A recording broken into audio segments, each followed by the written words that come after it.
Bigger than ever, we back. The top defense and the top offense go head-to-head. It'll be a great challenge. There's going to be one team excited at the end of this. Why not us? We're peaking at the right moment. We can be really dangerous. Man, it's all about you. Let's go! We on a whole other level. My foot on the pedal, my eyes on the crown. You can doubt us if you want, but we're just going to prove you wrong. Look at me now. You're best right now. Let's do it. Bigger than ever, we back. Come on. I think we just want to win and do whatever it takes to win. Welcome to Glendale, Arizona, and the CFP Semifinal at the Verbo Fiesta Bowl. This is the Ram Trucks kickoff. A collision of two great stories. The resilient Rebels and Hurricanes have defied the odds. They've earned their spot in the desert to punch their ticket to the tropics in the national championship game in Miami a week from Monday. Ram Trucks Spotlight shows you how these teams each conquered a heavyweight in the quarterfinals to book their ticket here. Miami, an underdog against the defending national champions, made an early statement. Keontae Scott with a pick six. The Hurricanes defense dominant. The offense grinding out two long drives to win it by 10. Then Ole Miss paid Georgia back for their one loss this season. Trinidad Chambliss was mesmerizing and magical. That big completion set up Lucas Carnero's game-winning field goal. Ole Miss really just 1 quarter away from a perfect record. Pete Golding has been brilliant stepping in his first 2 games as a head coach. Winner here, of course, gets the winner of tomorrow's semifinal at the Chick-fil-A Peach Bowl, the all Big Ten affair, Oregon and Indiana. Chris Fowler, Kirk Herbstreit, if you wanted fresh blood in the college football playoff, you have got it in this Final Four. It is refreshing. It's a collision of great stories. I think whoever wins this could write a great movie about that. I agree. And I think early in this game, who can kind of control the pace of it? Two conflicting styles. Miami wants to slow everything down, get physical, play in a box. Ole Miss, of course, is all about the pace. They want to go as fast as they can and get as many snaps as they can tonight. Yeah, Miami wants to make it a low possession game. But Ole Miss's offense has been really hard to stop. 8 straight games, 30-plus points. Again, the one loss in Athens, they had a lead, collapsed in the fourth quarter. Lane Kiffin, of course, goes to LSU. And the turmoil, what would this team do? How could they respond? How would Golding step in? He's done brilliantly. He has lost 2 more assistant coaches this week than he had, but he says that's not going to be a factor at all. Yeah, and Chris, in an era of unprecedented moments in this sport, with everything that goes on, the chaos around the sport, I don't know if we've ever seen anything like this within it, and trying to be able to handle Lane Kiffin leaving, the emotion and the drama that kind of surrounded it, and Pete Golding with just kind of a steady hand. And I think what he did is he put the ball in the court of the players. He said, guys, I believe in you. We're going to keep this thing stable. You guys go do your thing. And I think being able to count on a quarterback like Trinidad Chambliss, what an amazing story. And speaking of movies, guy wins a Division II national championship, probably comes here behind Austin Simmons as maybe a backup, maybe using him in goal line and short yardage. Simmons gets hurt early, and he takes over and never looked back, and now has become one of the faces and the great stories in this sport. He will have to be on point if Ole Miss is going to survive and advance to the national title. Yeah, the preseason insurance policy has been playing like Superman, and he has great championship pedigree. He's played great in all 6 postseason games that he's played in his career. Meanwhile, Miami, Mario Cristobal, Kane alumnus, 2 stints as an assistant coach, comes back to get things right at his alma mater, and he's built it in the way that he always said he wanted to, from the inside out, physicality at the line of scrimmage. It's taken 4 years to really get this where he wanted it. Some people wanted it in year 1. He was patient. He built it the right way because he had to get strong at the line of scrimmage on both sides, and he's done that. That'll be a key tonight. And he's got a veteran quarterback, even though he's in his first year. He's going to make his 42nd career start. Had a couple years at Georgia. Things didn't end the way he wanted them to end, and now he is in a position with a great defense to play smart. He'll have to do that against an Ole Miss defense that played him last year and played very well against him. They're going to have to control things by running the ball and setting him up to be in a good spot to make high percentage throws. He trusts his mind and his preparation. Both quarterbacks have a real sense of confidence that they can do what their job calls them to do tonight.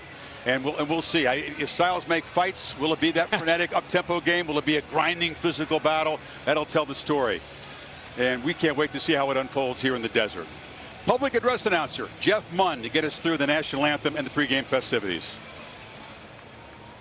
Ladies and gentlemen, at this time, we now ask that you please rise if you're able and remove your hats in respect as we celebrate America with the playing of our national anthem. Please welcome Michael Trotter, a two-tour war veteran, and his wife Tanya, who make up the Grammy-nominated duo, The War and Treaty.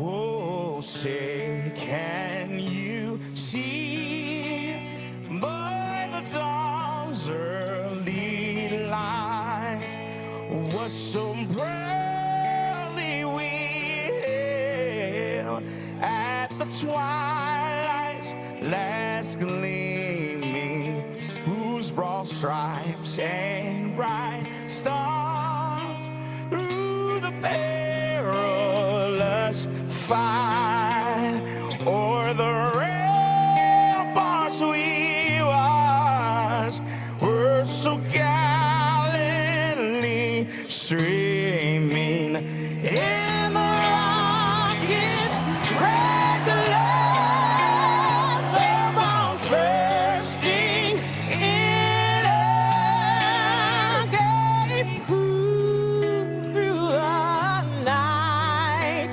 that our flag was still there, still there. Oh, say does that star-spangled banner yet wave o'er the land of the free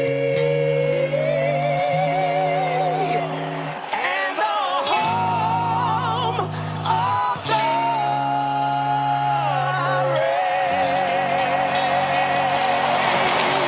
Rainy and gray outside, electric inside.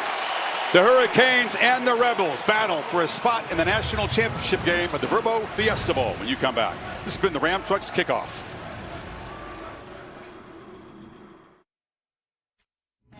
Few ever reach this point. Fewer survive it. Only those who hold on earn a chance at everything. Once on the outside looking in, the Canes have proven to all they're here to stay. Tested from the inside out, the Rebels have turned uncertainty into strength. Hold on or go home.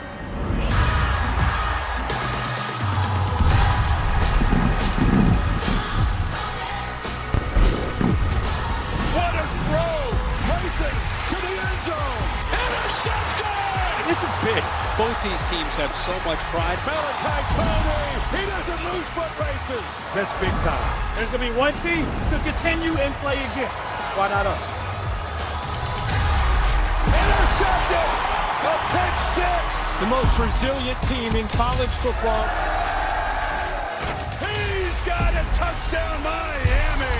Their biggest win in 23 years. Beautifully executed. What a night he's having. Chambliss continues a superb performance. That is impossible to do. Cristobal's Hurricanes have been road warriors. They've actually been on the road the last 5 games into the CFP. Traveled 8,300 miles. College Station, Dallas, and now all the way to Glendale.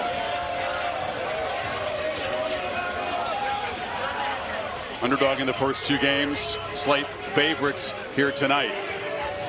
And I love these shots. Kind of the calm before this. How relaxed is Pete Golding pregame? I know. He's been that way the last 3 or 4 weeks. Now, that's what we see. Who knows what's going on inside? He's a competitive dude. But I just love this energy. He's just hoping his quarterback can stay in the flow state. Mario Cristobal wants to make Chambliss uncomfortable from the first snap tonight. Here we go.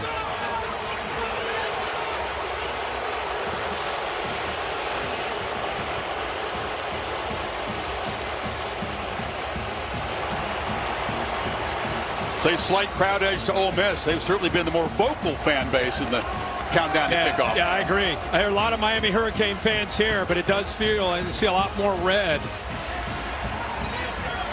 Golding, of course, still calling the defense a lot on his platter.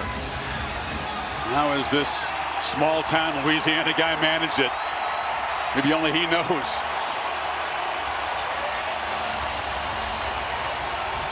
A lot of improvements, especially on the defensive side of the ball this year. They've gone to the portal aggressively, and it's paid off. Back in their light blue jerseys, they went with the traditional dark blue.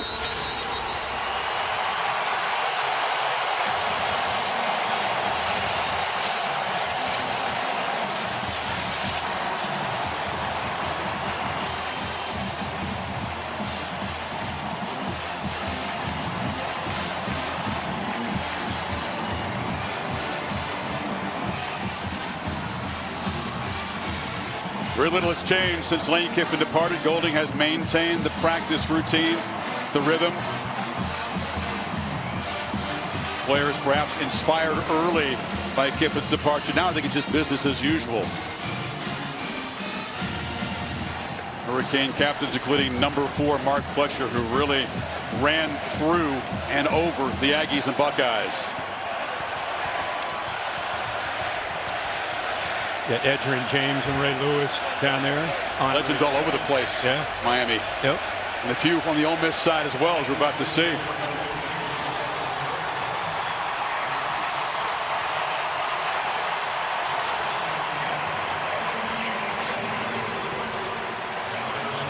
Honorary captains Eli Manning, Patrick Willis jogging to midfield now.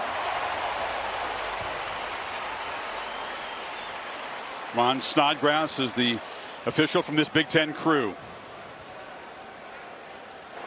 Gentlemen, come in and greet each other.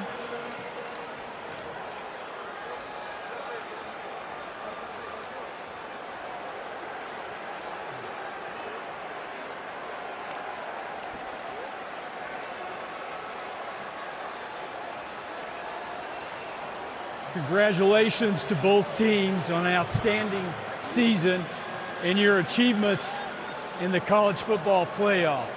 Joining us tonight for the coin toss is the general manager of Verbo, Mr. Larry Plowski, who will present tonight's commemorative flipping coin.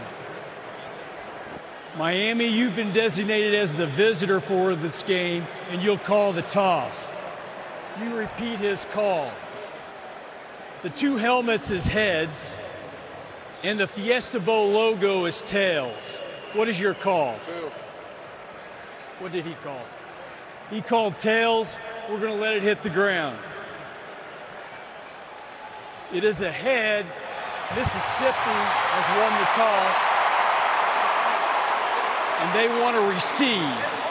Which goal you want to kick from? Put your backs to the goal.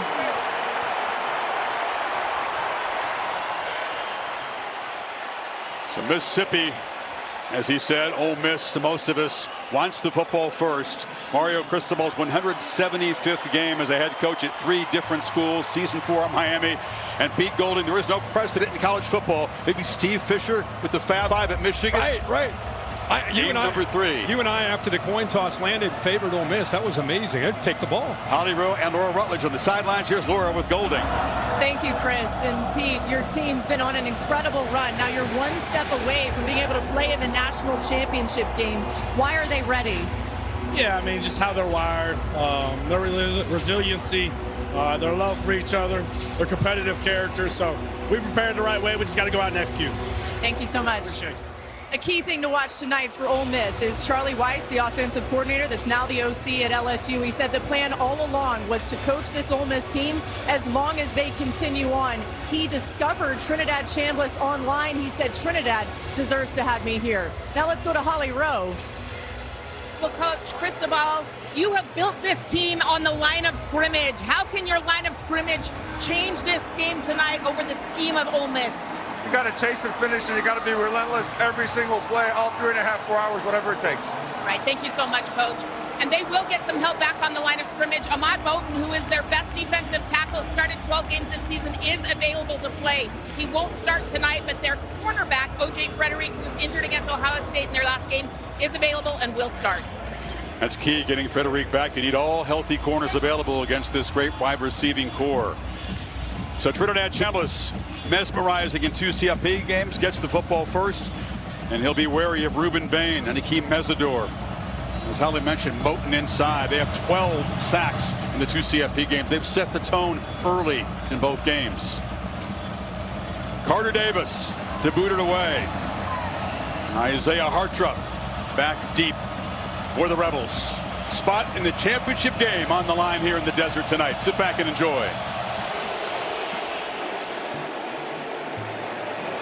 Davis boots it deep into the end zone, and the Rebels will begin from the 25-yard line. We talked about his background. He was a 4th stringer at Ferris State as a 170-pounder out of high school, but then got to Ole Miss, as you said. An injury to Austin Simmons gave him a job in Game 3. Look what he did against Georgia in the 2nd time facing the Bulldogs. Yeah, really had to play well late in that game, and everything fell into place. Made some remarkable plays off schedule.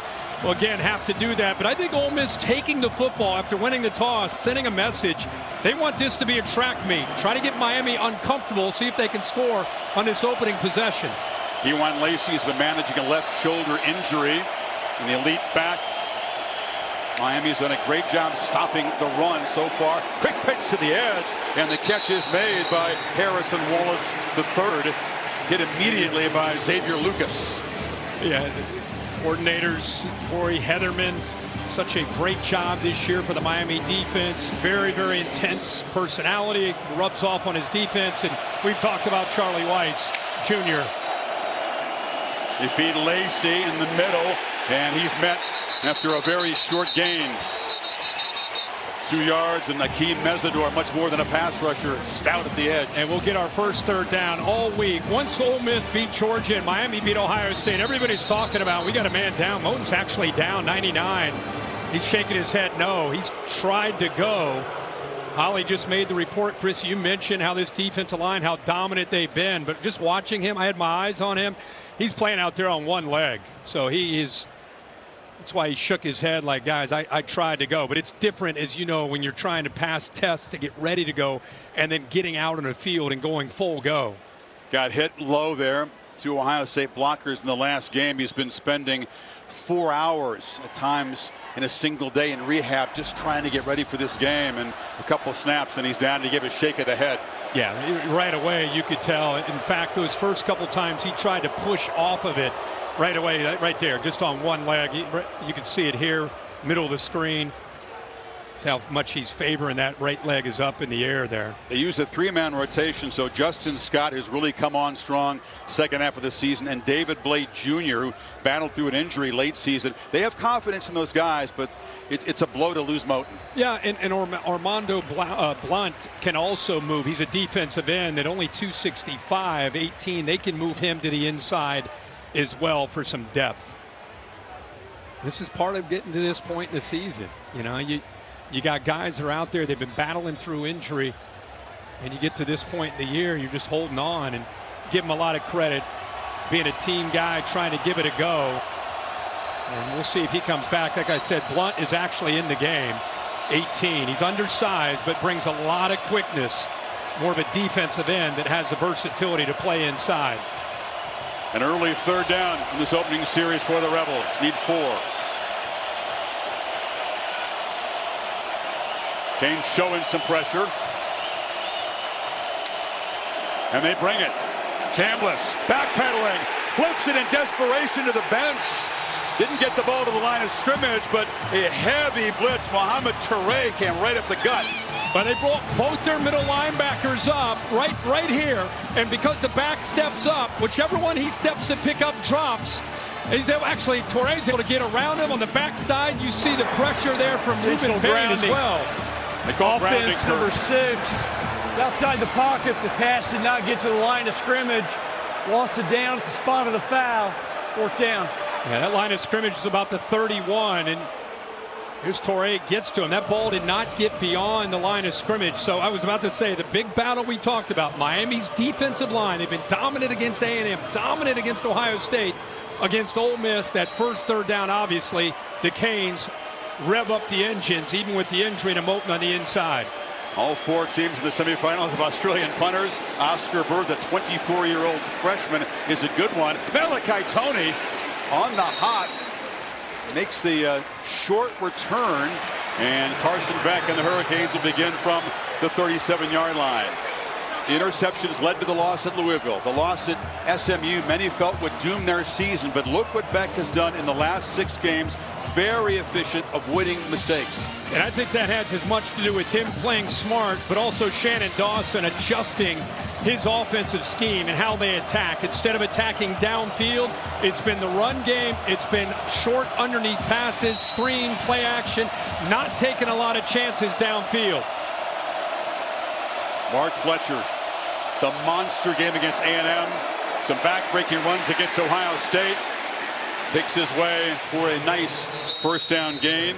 Shannon Dawson and Golding grew up about 5 miles apart. Small towns in Louisiana. They face each other before at smaller schools. No doubt about it. Both are excited, obviously, to be here in this position and be going up against each other. Both do such a nice job. You know, Pete Golding's a man-to-man guy, pressure guy, but because they're inexperienced on the back end, he's played 70% zone coverage this year, so really has had to change things up. They want to keep the ball in front of them tonight. Fletcher, the junior from Fort Lauderdale, has the hot hand. This is a priority. Get the ball on the edge. Keenan Marion makes the catch, and the Canes a quick first down. Keelan picked up 8. Yeah, good job there of using some motion, able to create a space there off to the right of Beck. Ole Miss did not adjust and bring anybody with that motion at all, and Marion just sat out there in the flat, and that's the kind of passes and yards after the catch that Miami's going to be looking for tonight. Ole Miss has got to tackle better than they have most of this year on the back end. Malachi Toney is featured. C.J. Daniels, the veteran. Keelan Marion, the third receiver on this team. Beck has protection. Looks for Toney down the middle. He was running free. Couldn't spot the ball. Covered by Whiteout Williams. Yeah, this is just a miscommunication for Beck.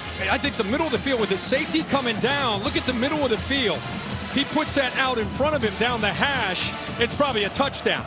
So here's a miscommunication on the back end for Ole Miss. And Whiteout Williams that time had his eyes in a different spot than he needed to. And of all guys you want to keep an eye on, it's number 10 in white for this Ole Miss defense. He's the big playmaker. He and Beck are usually in sync. That time, a second down run for Fletcher. Miami really has confidence in the running game against just about anybody in the country, but I think they feel like tonight they can grind it out against the Rebels. Yeah, it's actually, I think it's a pretty good battle in the interior because of what Pete Golding does. He does a lot of movement with his interior. You'll see twists and a lot of loops, just trying to affect the communication of that Miami offensive line. Athletic guys on the edge, and big Will Eccles and Xavier Harris in the middle. So the Canes face a 3rd and 8. 3 receivers bunched to the left. 3-man rush. Beck steps up. He can take off. Doesn't run often, but gets north and south when he needs to. He's stopped by T.J. Daughtry a couple yards short of the marker. Yeah, they rush 3 and drop 8 on 3rd down. They do that quite a bit. Like I said, that's a new wrinkle this year for Ole Miss. They don't trust the corners to play a ton of man, so they dropped 8 in coverage. And Beck, I think, did the right thing. Pulled it down, athletic enough to give him a chance there, but now it's 4th and short, and they're going to go for it. Canes 13 for 20 on 4th down. 3 tight ends in the game. All stacked up to the left.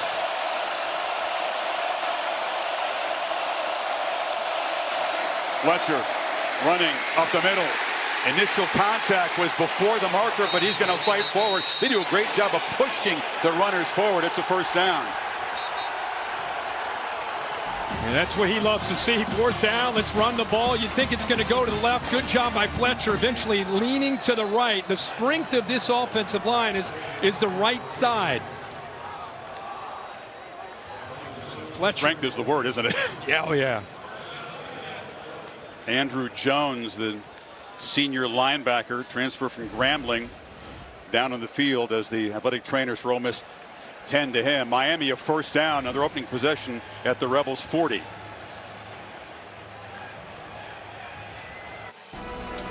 CFP National Championship Trophy sitting right there where it's going to be won a week from Monday at Hard Rock Stadium. Presented by Dr. Pepper. Miami long distance travel in the CFP. If they can get one more win, they'll play about 20 minutes from their campus. Really the only team, Kirk, in college football that realistically has a chance to win a championship on their actual home field. Yeah, what a story. And Mario Cristobal building this program back up, building it the right way. Marty Brown spelling Fletcher in the backfield for this first down play. And Brown, one of the guys that has a championship ring at a lower division, much like Chambias. He was a North Dakota State guy, dominating FCS. Again, the line of scrimmage, such a big part. Look at Bauman, the tight end there. Good job holding, sustaining that block against the edge. Perkins, 4 positive yards. Get into those 2nd and 5. This game, the pacing in this game, we talked about who's going to get out of the gate and set the pace. Miami right now is doing that. This is their kind of game. Brown, a quiet game against Ohio State until crunch time when he made some huge rushes and a clutch 3rd down catch. This is Tony on the perimeter. Malachi Tony wiggles his way near the marker at the 31. The first of what Canes fans hope will be many touches tonight. Yeah, he does such a good job in so many different areas. And that time, you know, there is a book on him. As good as he is, he does have a tendency to get the ball a little bit loose. And that time, as they were tackling Will Eccles, 52, the big defensive tackle, running to the ball, first thing he did was swing with his right hand, trying to dislodge that football. So once you get a reputation, defenses attack that area. Had the ball punched out against A&M, but ended up scoring the game's only touchdown. An early fumble against Ohio State, but it bounced right back up to him. Yep. Going heavy again, this time to the right on short yardage. Beck looking to throw off the play fake, now checks it down, and Brown makes the catch, and he'll get a first down. Banged out of bounds near the 25. Yeah, this is a great job. It's 3rd and short. They go heavy. You're trying to get the defense to get kind of fall for that heavy fake. Instead, the safety takes that away. So instead of Beck forcing that, trying to make a big play in a semifinal game, hides the ball. Everything's great. Looks it off. Not there. Just check it down on 3rd and short. Get the ball out in space to Brown and let him pick up the first down. It's the maturity I think you've seen this year, not forcing and trying to make a play from Carson Beck.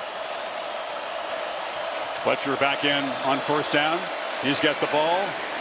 Plows straight ahead. This is exactly what Cristobal was hoping to see. They're just, those double teams are working exactly what he probably envisioned. Good job there by Cooper, the right guard, working on that double team, get up to the linebackers. And again, look at the positive yards on 1st and 10.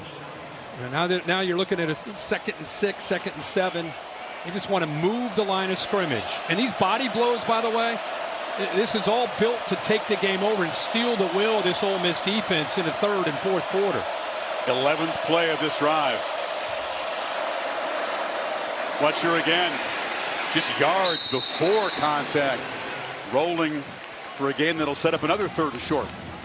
And Ole Miss, as much as they want to keep their safeties back, at some point the adjustment will have to be to come down and start to help if Miami keeps running the ball for positive yards. And then that's when Beck can create maybe some one-on-one opportunities. But right now, Ole Miss is saying, hey, make them earn it. Keep the ball in front of us. Make them have to drive and then see if they can score touchdowns in the red zone. We want to try to force those field goals down in this red zone area. Malachi Tony, they call it the Mally Cat. He can run or throw off these, running all the way. Rebels all over him, and they spin him down for a loss. Cam Franklin, who was questionable early in the week, makes a big play. Yeah, Cam Franklin saw what you saw, Chris. The fact that Malachi Tony is here, he's able to set the edge, get off of this block, keep his outside arm free to be able to bring down an electrifying potential play at Tony. See both guys able to penetrate. Harris 51, but Franklin's the one that makes the play. And that's really what Ole Miss is saying we're going to do. We're going to give up some yards. We want to squeeze them down in the red zone. So Carter Davis, number 38, from 38 yards. Tough day in the wind at College Station, but only missed 2 field goal attempts other than that all season long. And the transfer came in from Florida Atlantic, puts Miami on top. They chew up almost 7.5 minutes, 13 plays, and draw first blood here in the desert with the legends on both sides looking on tonight.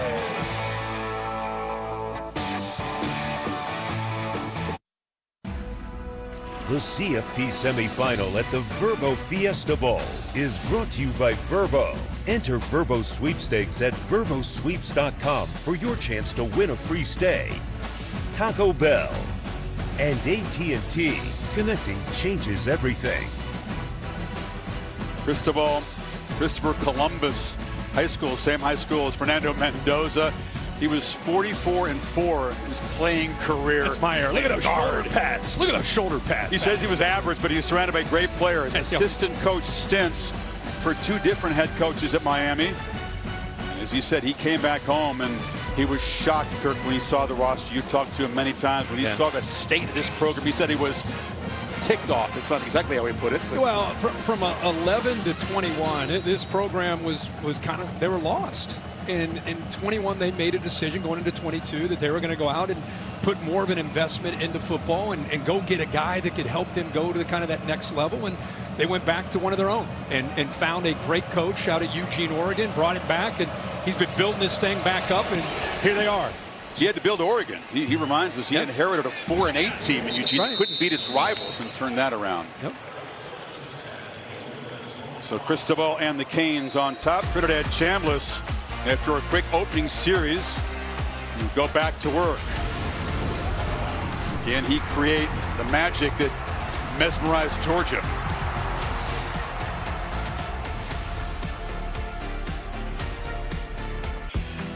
Lane Kiffin said what a tough decision it was. He made his announcement after the Egg Bowl. Believed LSU had a better chance to win a championship than he did Ole Miss. Ironic at the moment. He really thought Pete Golding, Kirk, was going to go to Baton Rouge, back to his home state, and he called the defense. He was surprised. Some assistants did make that move, and Golding has had to adapt and adjust. Tight ends coach Joe Cox, wide receiver coach George McDonald. They're 2 guys who coached against Georgia but are now in that. Think about that. Dane Stevens, these guys were there and a big part of that, and now not here. So they've had to make some tweaks this week. 3 and out with a 3rd down sack in their first series. Get the ball quickly to Kewan Lacey, who bounced off a hit. He's tough to tackle. Xavier Lucas finally does grab him, picks up about 3. Yeah, and just to finish that point that you brought up, interesting. Pete Golding hired John David Baker, who was at East Carolina the last 2 years as an offensive coordinator. Think of that, ECU coaching. He's going to coach next year, but because of what happened with the Georgia game and now with his assistants, he's on the field coaching, trying to make some adjustments and help this team out. He's the OC next year. 2nd and 7. Chambliss on the move, gets the edge and is run out.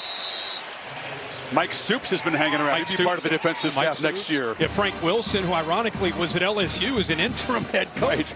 He's now taken on a more prominent role. So they've had to kind of juggle some things. I asked him, did you have a chance to do a walkthrough with the game operation? They said, yeah, they tried to do that yesterday.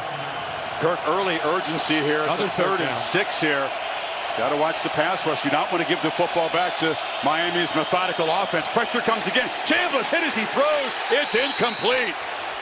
Corey Heatherman dialing some stuff up, and Keontae Scott from center field got home. Yeah, Keontae Scott, who's such a versatile player. He has done this all year. He plays everywhere. Here he is, able to shoot through. And sometimes when you blitz, you just want to get the ball out before the receivers have a chance to get to the first down line. That's exactly what they do with Keontae Scott here. Able to come under control, came in a little bit high, gets away with it. And then, even if they catch that, they're 2 or 3 yards short of the first down. Bird on the punt again. They want to hit Chambliss as many times as they possibly can. Heatherman says he coaches his guys to, quote, hate the quarterback, at least for 4 hours. And they play with some anger on that side. Played with some hate there. 2nd series for Beck and the Canes coming up midway 1st quarter after a 48-yard punt by Bird.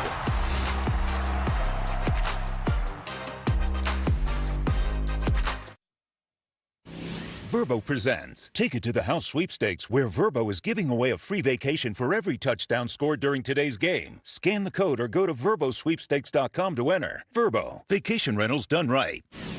Back-to-back 3 and outs by this explosive Ole Miss offense to start the game. Miami's defense aggressive. Yeah, I mean, remember we talked about who's going to be able to set the pace. Miami has been able to have a nice, methodical, over 7-minute drive, the opening drive, and Ole Miss 2 3 and out. So track meet versus street fight. So far, street fight's winning. Marty Brown up the left side.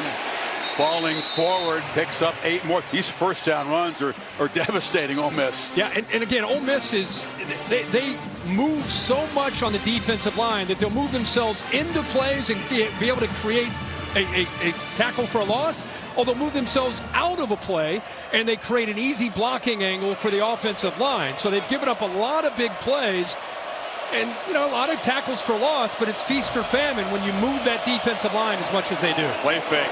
Tight end Bowman just threw a nice block in the previous play.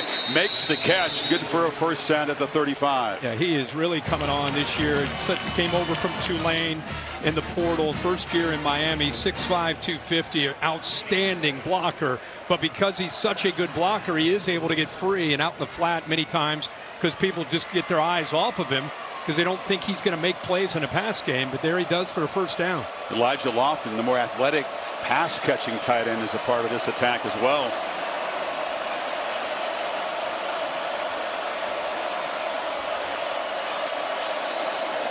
Fake to Brown, back looking down the middle, and Tony takes a shot, but makes the catch. A flag flies as Nick Cull hit him hard. Tony heading for the sidelines. They may be looking at targeting here. Yeah, absolutely. Tony's able to get up, but you see that Nick Cull is still down, and Tony took a big hit, able to hold on to that football. Personal foul, targeting, defense, number 19. The play will be under further review. Your targeting rules protect the tackler as well as the man being tackled. And correction, number 29. Chris, watch the linebacker here, Daugherty, fake. Gets him up. He tries to recover into the back end, but because he reacted so quickly, he had a hard time. There he is, 6 trying to get back. So nice job of squeezing that in there, and then bang, helmet to helmet right there by Cull hitting Tony. Early rep for Bill LeMonnier, our rules expert here. Bill, your quick take on this one? Definitely defenseless player. Strong hit to the head neck area. This shouldn't take long. Thankfully, Tony got up and got off the field.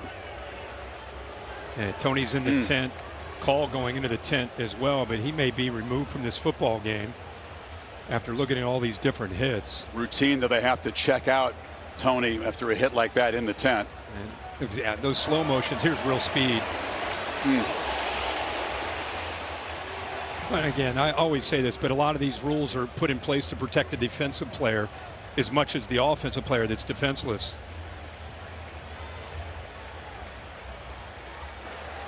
After review, there is no foul for targeting on the play. The results of the play is a first down. You disagree with the replay official? They're looking, they also have to have an indicator in there. And I don't, a launch, a thrust, that type of thing.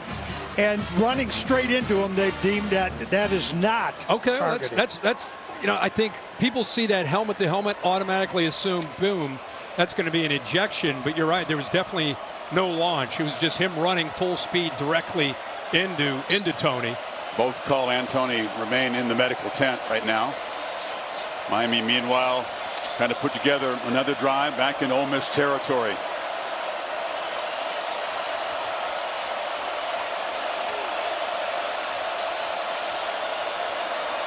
C.J. Daniels comes across in motion. Fletcher has to cut back, or excuse me, Brown has to cut back. A flag comes out. Marty Brown still running to the 30. That flag was thrown in an area where you'd suggest it be holding. Yeah, I think they're going to get a holding on 87. Holding.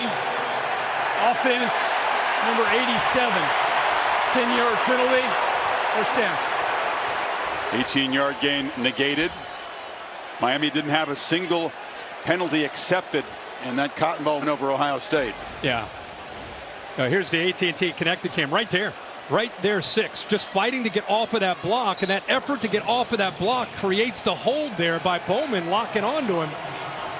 Daugherty, if you watch after this, he turns around right away. He knows, hey, man, this guy's holding me. So big gain negated with the holding call by the tight end. Spot foul, moves it back, makes it 1st and 16. The first time they've been behind the sticks in this first quarter. Fletcher back in the game.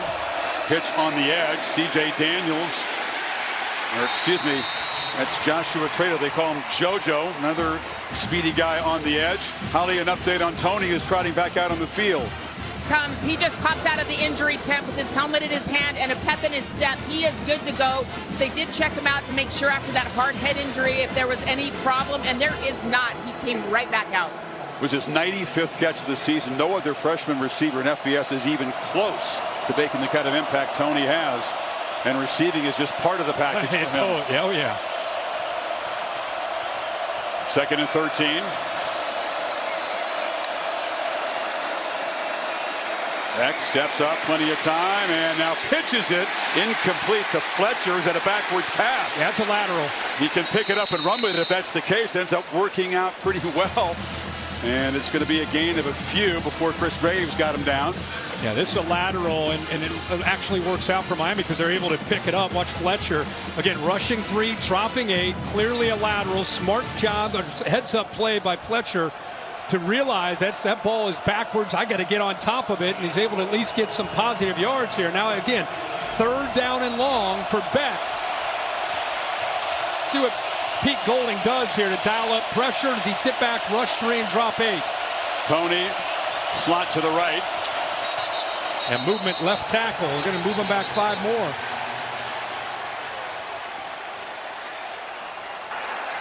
False start. Offense, number 70.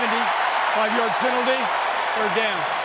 It's the senior Markel Bell. So a clean game against the Buckeyes, but 2 offensive penalties in this sequence for the Canes. 3rd and 9. These tackles are worried about the speed edge rush. They're trying to get a little bit of an early start. Bell that time caught right before the ball is snapped.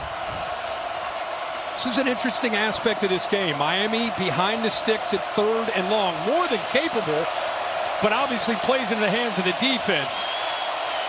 Beck really hasn't completed a single downfield shot. 0 for 4 so far in the 2 CFP games. Play clock running down. Got to hurry. Just gets it off. And they're going to run it. And run it right into the teeth of that defense. Fletcher gets nothing. So penalties undo that Hurricanes drive. Well, Will Eccles has had such a good year in the interior of this defense. 52. Not surprised at all here by the fact that they were running the football, able to get off that block. You talk about really good, dominant interior defensive linemen to have athletic ability, size, and hands to be able to get off of blocks. You'll watch 52 tonight, be very impressed with what he can do. Eccles, a quiet leader. He could be an elite offensive lineman. He's that gifted, but they moved him over to defense, and he's doing very well there. And the punt will bounce into the end zone. So Dylan Joyce not able to knock it dead. All-State bus here in Arizona with Sam piloting things out west. What's the All-State Good Hands play this weekend? I think it's got to be Miami's defense. And what these guys have done, Akeem Mesidor and Ruben Bain, get a lot of attention, and deservedly so. Dominant against A&M, dominant against Ohio State, playing their best football by far, peaking at the right time. So that's what they did in their first 2 CFP games. Look at this. Regular season versus the first 2 CFP games. Sacks per game way up. Takeaways way up. Tough to run the football on them. And Ole Miss got to make some adjustments. First 2 series, 2 3-and-outs. Yeah, negative 3 yards net on those 2 series. They hand it off inside. Keywan Lacey's going to be spun down very quickly by Toure. Laura? Well, Chris, the message from quarterbacks coach Joe Judge to Trinidad Chambliss has been, let's just get the first down, trying to keep him calm, which he is, also reminding him why plays will work. But another thing to keep an eye on, with Miami out there so much, Trinidad's been on the sideline a lot. They're trying to keep his arm warm. David Blay, by the way, charged across. So that'll cost Miami's defense 5. Offside. Defense, number 11 with contact. 5-yard penalty. 2nd down. Ole Miss trying to go with some tempo. Now, usually you don't get the tempo really cranking till you get a first down. We haven't seen a first down yet. That's a big part of this game plan tonight for what Ole Miss wants to do with Chambliss, is run the football, take it off of Chambliss. He doesn't have to do everything, but get those first downs and crank the tempo up to neutralize that dominant defensive line. You want to tire them out by going fast. End of the first quarter. Miami dominating the line of scrimmage and time of possession. The lead is 3-0 after 1 here in Glendale. You're watching the Verbo Fiesta Bowl on ESPN.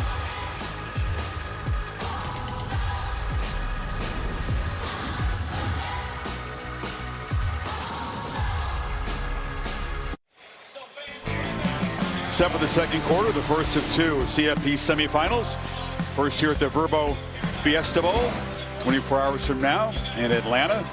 Rematch of the win by the Hoosiers in Eugene earlier. It's a quick take on that Big Ten rematch. Man, so dominant in the Rose Bowl. So dominant, and I'll tell you, in the first matchup, the Indiana defense, which they've been doing it all year, did a great job of creating pressure on Dante Moore. What kind of adjustments will Oregon make to try to slow down that pressure? And Indiana coming in, playing as well as they have all year on that side of the football. That'll be a great game.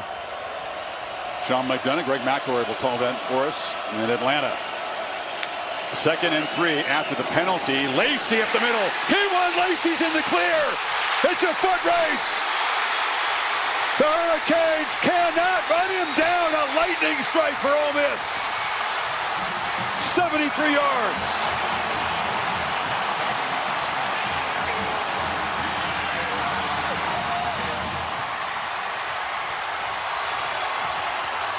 Well, if you watched Ole Miss play, as much as Trinidad Chambliss gets talked about, it's really about a balanced attack this year. It starts with their ability to run the football with Keywan Lacey.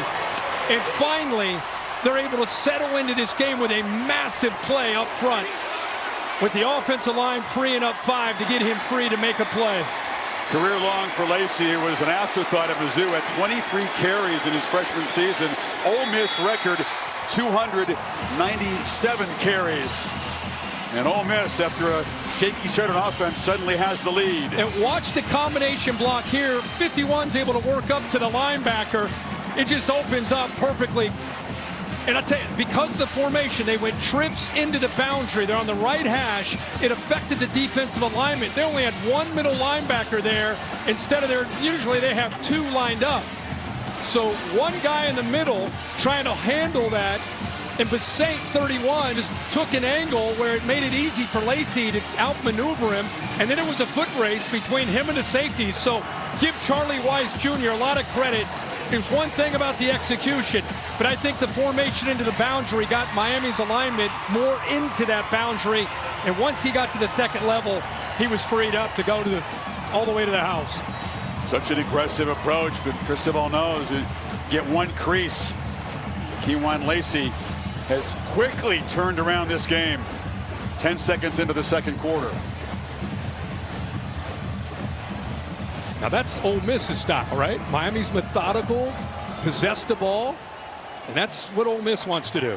Explosive plays, not just with the passing game. So Carson back, off to a 6-for-7 start, but just 41 yards. The running game has been the key. The penalties ruined the last possession. And I tell you, you and I are watching from Pasadena. Actually, you caught your flight. Our crew, you were getting ready for your NFL game. We're watching that Ole Miss Georgia game, and it was a competitive game. And in the fourth quarter, it just it was like they switched. It was a different attitude on the field, different attitude in the stadium.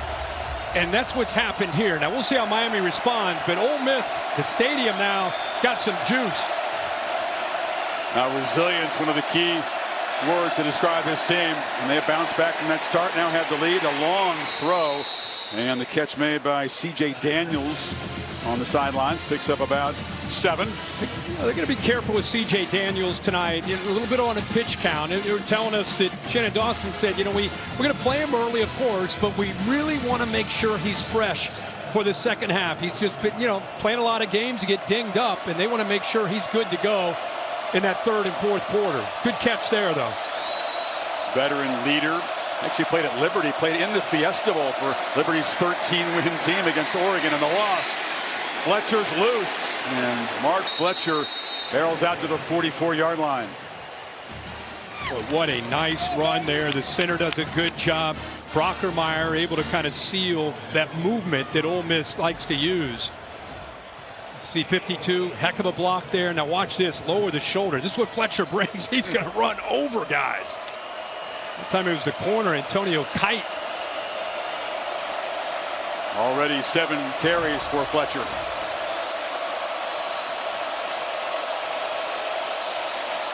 It's Tony who motions in another one of those condensed sets the Canes run. And off the play fake, Beck takes a look downfield. Nobody open, just checks it down. A flag comes in. Fletcher, the intended receiver, and Centurion Perkins from the edge out in coverage got there early. Pass interference. Defense number 4. Ball be placed at the spot of the foul. First down. You know, and he typically does such a good job. You know, he can rush the quarterback, but also has the ability to get out in the flat and feel comfortable. They recruited him as a linebacker. Once again, everything taken away downfield, and that time he just gets there a little bit early, a lot early. I think he just lost where he was on the field. I think right away, as soon as he made that play, he looked up at the official like, damn, you got me. Everything with this defense this guy does. Tackles for loss, forces fumbles, recovers fumbles, sacks the quarterback. That's incomplete. Beck tried to lead Tony toward the line of scrimmage through a fastball out of the strike zone. You know, this is interesting because Tony is up off the line of scrimmage, but watch how deep he gets. And I don't know if he took a second or third step to get a little bit more depth, but clearly, you know, Carson Beck's expecting him a little bit closer, moving towards the line of scrimmage instead of backwards, and just that little thing causes an incompletion instead of yards after the catch. Second time Crook, they've been on a different page tonight. Their connection was so natural. Very first game for Tony was against Notre Dame. Got a touchdown pass against the Irish. That's Joshua Moore, freshman with the catch, picks up 11 on the first down. That's a great catch and a good recognition by Carson Beck. He felt the blitz. He had to get rid of the football. The blitz came from his left, right where he threw the ball. What a job there by Moore. 6'4", 215-pound true freshman with the fingertip grab there in the first down with the extra yards after that catch.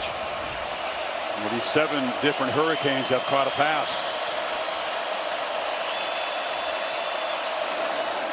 And for a first down throw, back on the move, steps up, launches for Tony. It's over his head, incomplete.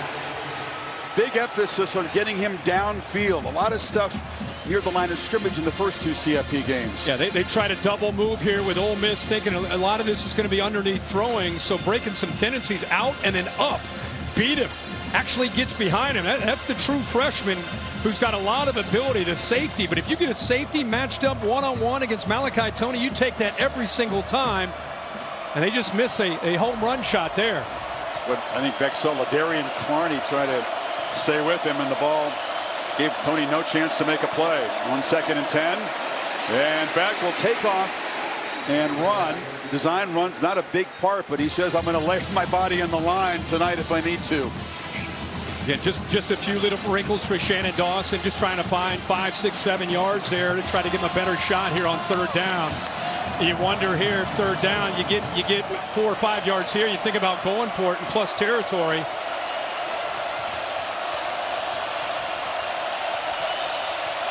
Ole Miss faithful up and making a lot of noise.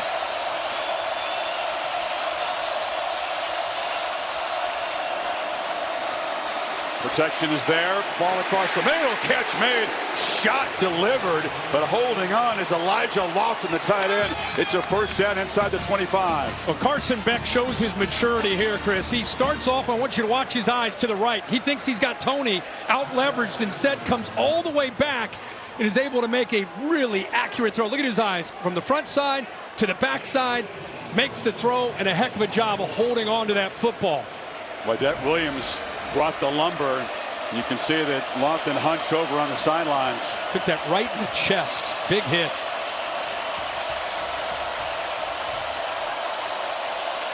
Nope, there's a misfire there. You can see the tight end Bowman. Mario Cristobal, I think he got a timeout before any of that happened. He's jogging down the sideline. He gave a timeout sign before the ball got snapped. There's no foul in the play. Charge timeout Miami. They're first of the game. Everybody's seeing the explosiveness of this Ole Miss offense, so there's a premium on these possessions. He wants to keep it a low possession game. That means ones like this are crucial. Yeah, good decision there. He didn't like what he saw, and you're right. Every time you get in plus territory, this could be one of those games. You better maximize your opportunities.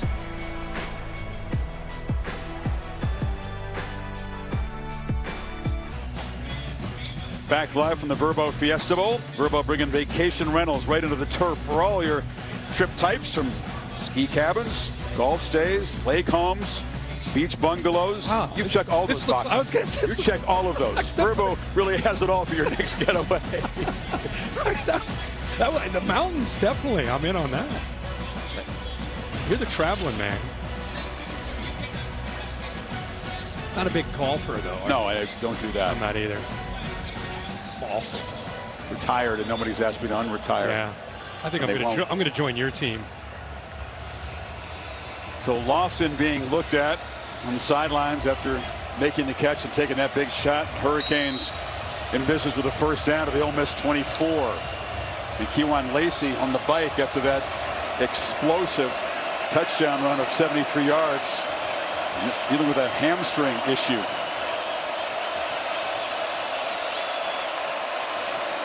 Marty Brown straight downhill, picks up about 3.5, 4 yards. Boy, is he a great compliment to Fletcher, who carries the majority. Of course, he came into the Ohio State game, had a nice catch, got a touchdown, physical, brings some juice, transfer out of North Dakota State. Kind of runs the ball with that North Dakota State reputation with a bison, just looking for contact, but brings some wiggle and some speed as well. And then 13-yard touchdown run to clinch the win over Ohio State. And 2nd and 4, Beck looking for the end zone, looping throw intended for Tony, broken up by Jalen Braxton. Again, with the free access, able to release, nobody jamming him near the line of scrimmage. This is just good against good. Tries to go to the back shoulder. And I tell you what, Braxton put himself in position, even though he didn't get his head turned around, did a good job of trying to catch up, realized because of the eyes of Tony that the ball was coming, and just put his arm up and ends up hitting the back of his shoulder. Great play there. That's not what they mean by back shoulder throw. Off the DB's shoulder. Exactly. But a great recovery that time, and a good job of reading the eyes of that freshman receiver to get his hands up. 3rd and 7. Pressure comes. It's picked up. Tony, after the catch, escapes. Malachi Tony, showing the strength to go along with that speed, really earns a first down. Perkins couldn't contain him. Yeah, big key in this game is Ole Miss is the 3rd worst tackling defense in the SEC. We wondered if it would cost him against guys like Tony, and it definitely does here. Perkins is a veteran. He's got him wrapped up. He's short of the first down marker. You get him off the field, and instead, because of that effort by Tony, he's able to shake free and picks up a big first down. Let's remember that play. 188 pounds, Tony is. Very physical, solid player. He's a great blocker. Escapes the tackle, and the Canes set up at the 13. Tony being looked at on the sidelines again. Fletcher back in the game. And Mark Fletcher just bulldozes forward. That's been the pattern on these first down runs, just making it look easy. Yeah, absolutely. And Tony is a tough guy. He'll be back out there, but you're right, Fletcher and that offensive line, good push there. It looks like Lofton is going to be taken out. Took a big shot to the sternum area, taking in to be checked out. Wydett Williams for Ole Miss. Their nickelback out of the game at the moment. Physical start, and a bunch of guys on both sides hurting. Fletcher again. Down inside the 5. It'll be 3rd and short. Really like Fletcher's patience as a physical back. Does a good job of just pressing the hole, finding that soft spot in that defensive front. Doesn't always look for the 20 and 30-yard gain. He's comfortable finding that 4, 5, 6-yard gain. Eventually hits the home run, but isn't always searching it. His value to this team is enormous. Cristobal calls him one of the pillars of the program. A real leader. With a very devoted mother, Cheryl, who's been driving to every single game of his career. On 3rd and 2, they feed Fletcher again, and Fletcher has a 1st and goal. Linda doesn't like to fly, so I don't care where the game is. She's driving to Berkeley last year, to College Station, back to Fort Lauderdale, to Dallas, back to Fort Lauderdale, and out here to Phoenix. Whatever it takes. That's a devoted mother. Love to see that. She is so fired up right now. She wants her baby to score a touchdown right now. He is hammering into that Ole Miss defense along with that offensive line. He's going to come off the field. Marty Brown back in. 14th play of this drive coming up. Close to 7 minutes off the clock. You have this jumbo set. You got 7 offensive linemen by my count, and Brown slips as he tried to make a cut. Footing in this field can sometimes be a little tricky. It has a history, definitely being a little slippery. Perhaps they go outside and then bring in on a tray. Yep. It can be kind of moist. You got to be careful with the cuts. Yeah, you see the frustration there with Mario Cristobal. They had a ton of momentum. They were pushing. You thought that might be the clincher, a touchdown. Instead, the slip, and you go back about 2 yards. Same formation with that jumbo look.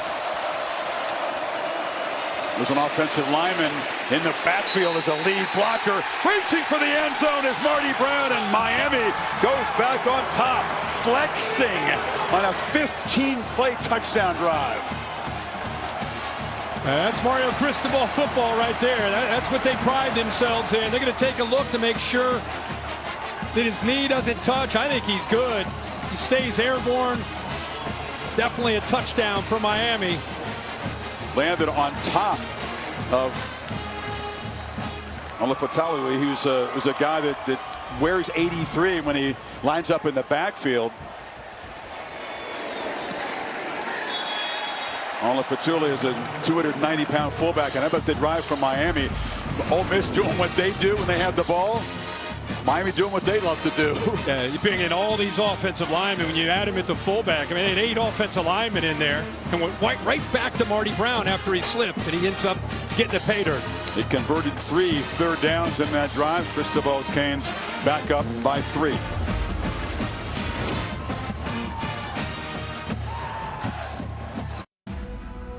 The CFP Semifinal at the Verbo Fiesta Bowl is brought to you by Cheez-It, for fans feeling the cheesiest, and Allstate, you're in good hands.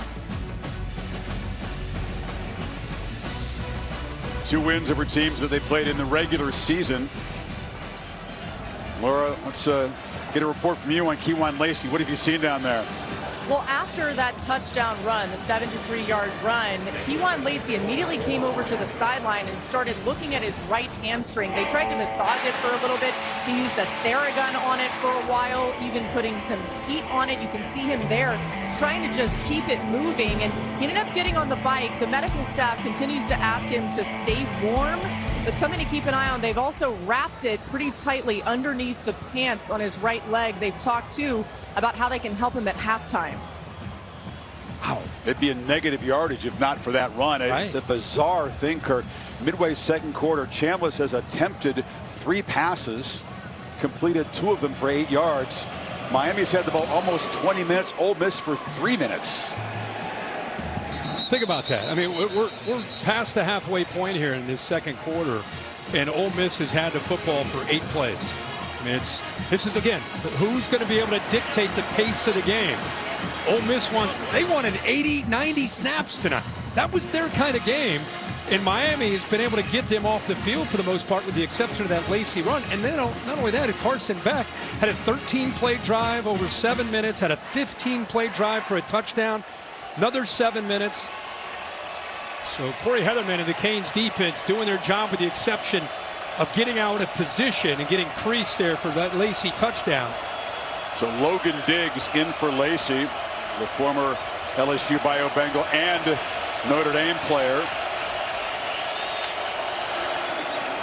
They fake it to him, and Chambliss now checks it down. It's bobbled by Diggs, makes the catch, and tiptoes on the sideline. They finally sling him down. Akeem Mesidor made the tackle, but Diggs proving tough to tackle there. Yeah, he may have stepped out of bounds, but I appreciate the effort and the attitude, the transfer, being able to come in over from LSU. We saw Tony do this, but yeah, his left foot stepped out of bounds well short of the first down. 2nd and 3. They feed Diggs. He's a powerful guy. He gets downhill for a first down. There's Cheryl Chambliss, Trinidad's mother. What a dramatic journey she's been ringside for with her son. Yeah. Grand Rapids, Michigan. Can't imagine. Fair State here. Yeah, her and her husband, what an amazing job they've done in raising their son Trinidad. Had a chance to talk to him this week and on the field before the game. Super humble guy with all this publicity. Chambliss, pressure comes. He launches incomplete. Trinidad has a flag down at the line of scrimmage. Yeah, back by the quarterback. Makes you wonder. I think he might have gotten clubbed with a left hand there by Justin Scott. 5. Personal foul, roughing the passer. Defense, number 5. 15-yard penalty, first down. Remember, you go back to the word you said, hey, we've got to hate this quarterback for, it sends a message to do whatever you can. And when you get a chance to hit the quarterback, we're going to hit him. Watch 5 finish the play up high. You just can't do that. I mean, that is the ultimate. Even in this world where quarterbacks barely get touched to get a penalty, that was an old school left clothesline. I'm glad Chambliss got up from that one. For a 310-pounder. Penalty moves the ball to Miami territory.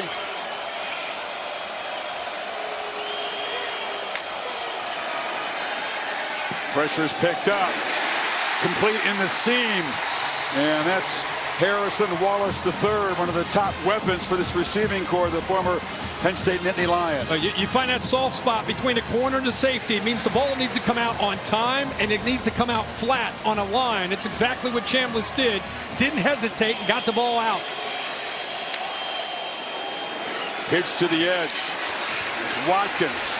And Winston Watkins is knocked down. Caden Lee, the normal starter at slot, has been banged up, injured in the Georgia game. So Watkins will have to step up tonight. Yeah, he's more than capable. He's played a lot this year as a true freshman. Very mature, powerful guy after the catch. That time they got him down.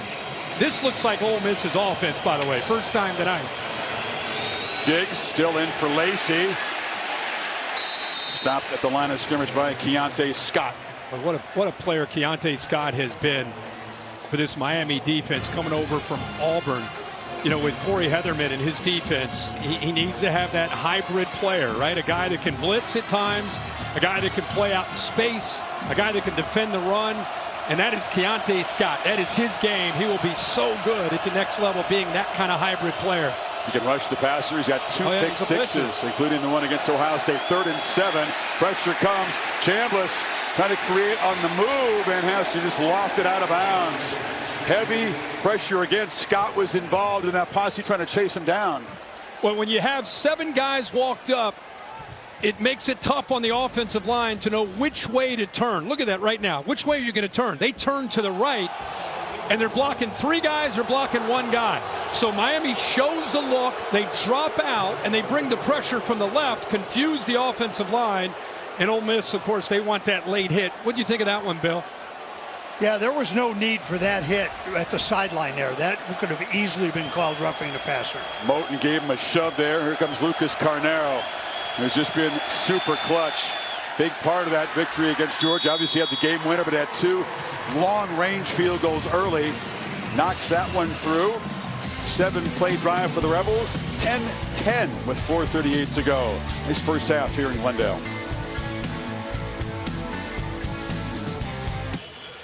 Cap off the 3-day wild card weekend in the NFL. Monday night, Aaron Rodgers, the dramatic win over the Ravens to get in the playoff, hosting C.J. Stroud and the Texans. Coverage begins at 8 o'clock. Is this the final go-round for Aaron Rodgers? Yeah, he's trying to prolong his career. Incredible way they've been able to finish. I think a lot of people assume Baltimore might advance in that division, but the Steelers do what they need to do with that big win late. Obviously, week 17 against Baltimore. So it should be a low-scoring game. Great defense. Houston playing great defense all year.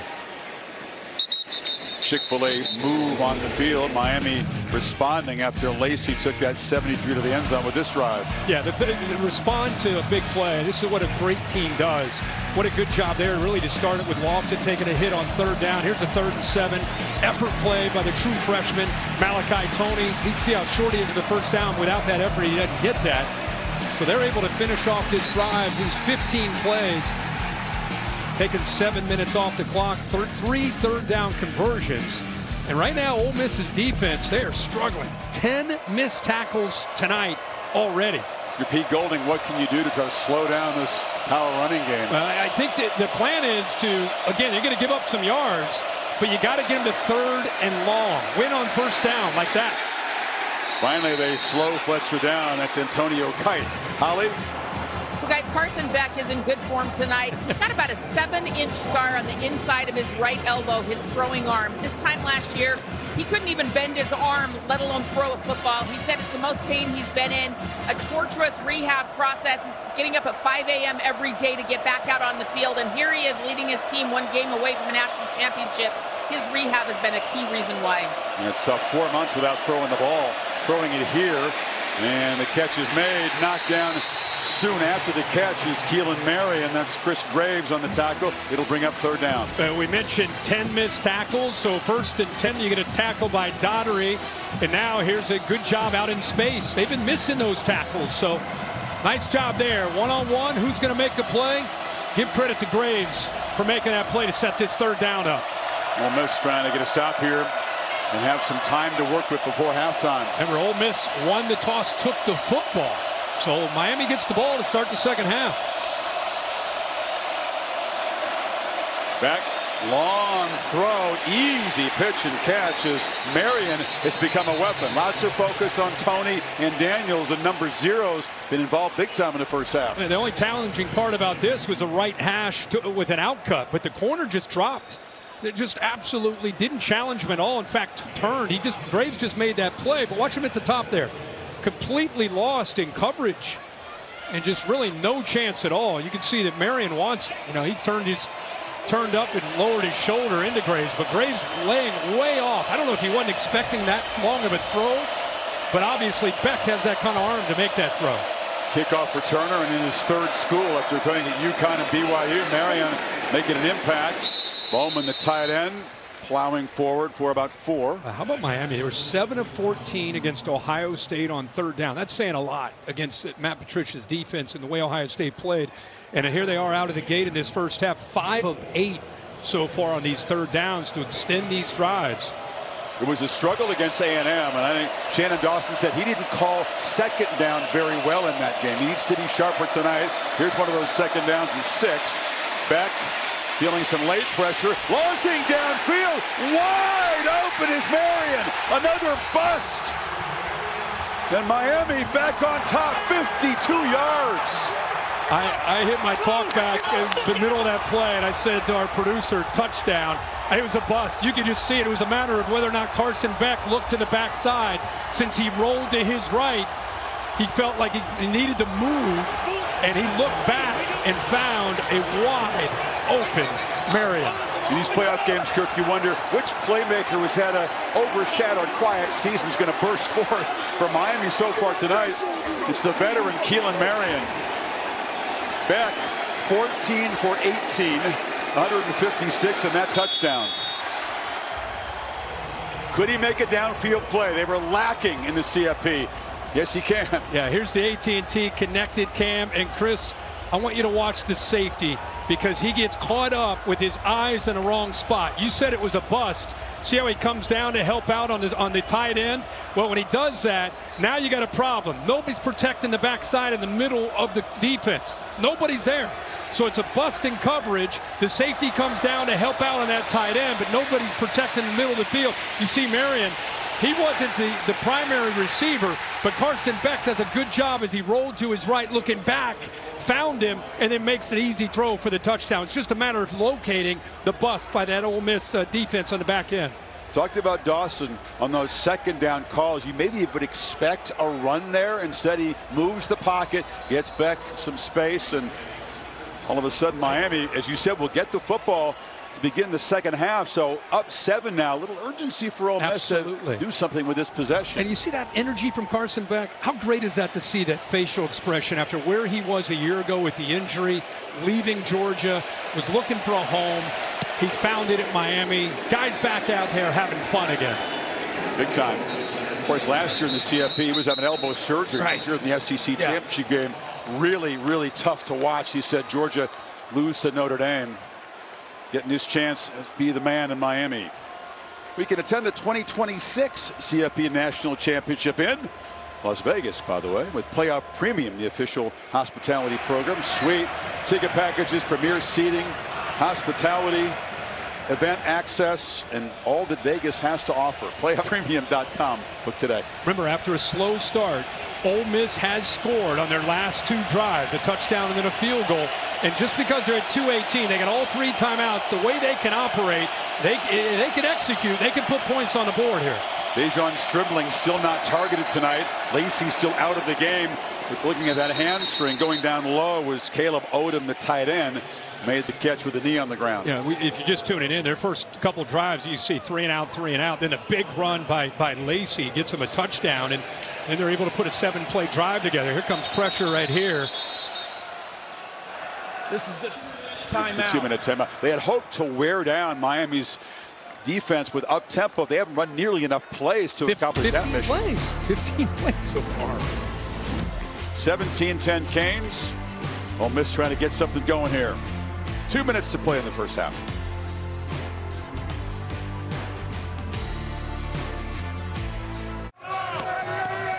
Miami students making their 3rd long road trip in the CFP, and Taco Bell bringing you the playoff Libmos student section contest, and tickets provided for students from both schools to come all the way to Glendale here. Long journeys for both fan bases. And a great environment here. Awesome environment, great weather. What a time to come out to this part of the country. Like a little sun, a bit of objection to that, but oh, we had some sun. One of the I wanted to get you up Camelback, but no, the weather wouldn't permit it. I know. 2nd and 6. And they feed Diggs inside. Still haven't seen Keywan Lacey since that long touchdown run, and Laura reporting that the hamstring was the issue. Yeah. Diggs a different kind of player. Different, totally different. I mean, really, and I said earlier that Charlie Weiss Jr. told me this is the most complete offense and best offense that they've had since he and Lane Kiffin were in Oxford. And that says a lot. And I think it has a lot to do with Lacey and the balance and the depth of receivers. Yet no tackle or no targets for Stribling. There's a direct snap to Diggs here, and he didn't get it. Diggs doing what Lacey often does, which is try to gain yardage on 3rd and short. Canes all over it. That was Besaint. Watch timeout taken. Watch Bruckler 85. He just whiffs. He does not pick up any of the linebackers. 85 trying to come down and help out. Both the middle linebackers are able to get downhill. Chase Smith and Besaint, and they keep them short. Kind of tipped their hand. Pretty obvious that they were going to run up into the middle there, and they took that away. Missed opportunity for Ole Miss. Pete Golding's offense not able to get in a rhythm. They haven't converted on the 3rd down yet. Kirk 0 for 4. And Miami spending that timeout trying to work with this 124 with 1 timeout and then get the ball back to start the 3rd quarter. Huge opportunity right here for Miami because they're thinking field goal here, get the ball back. Keep in mind, Ole Miss is a team, last week they're down big at halftime, right? 21-12, I think, at half. And a lot of people thought that this team had no chance of fighting back, so they're a resilient team themselves. But this feels different, right? I mean, why does it feel different? It feels different because of what they're facing. This offense is out of rhythm because of the way Miami is playing. And now you have Lacey down potentially with a right hamstring. I mean, it's very, very different. They're doing the best they can to make tweaks. But Miami, you got to give them credit for the way they're playing defensively. Oscar Berg to punt it away. It's a line drive kick. Tony comes up and makes the fair catch at the 26. So again, Miami that long march to get a field goal lead. Lacey gave Ole Miss the lead briefly, and then the Canes went back to work. Brown muscling in. They go back on top. Yeah, just a good job. This is such a big play by Carson Beck, finding that bust on the back end and making Ole Miss pay for it. You wonder what Ole Miss will do here defensively, because can they get home? Can they affect Carson Beck, get him off his spot? You know, Carson Beck, to me, it's either really good Carson Beck or you're a little bit nervous. So he'll throw interceptions in streaks. You know, he had 3 or 3. Right now he's in total command because they're not getting a lot of pressure. Can they do that here with 119 where he's throwing the ball? They haven't gotten close to sacking him yet.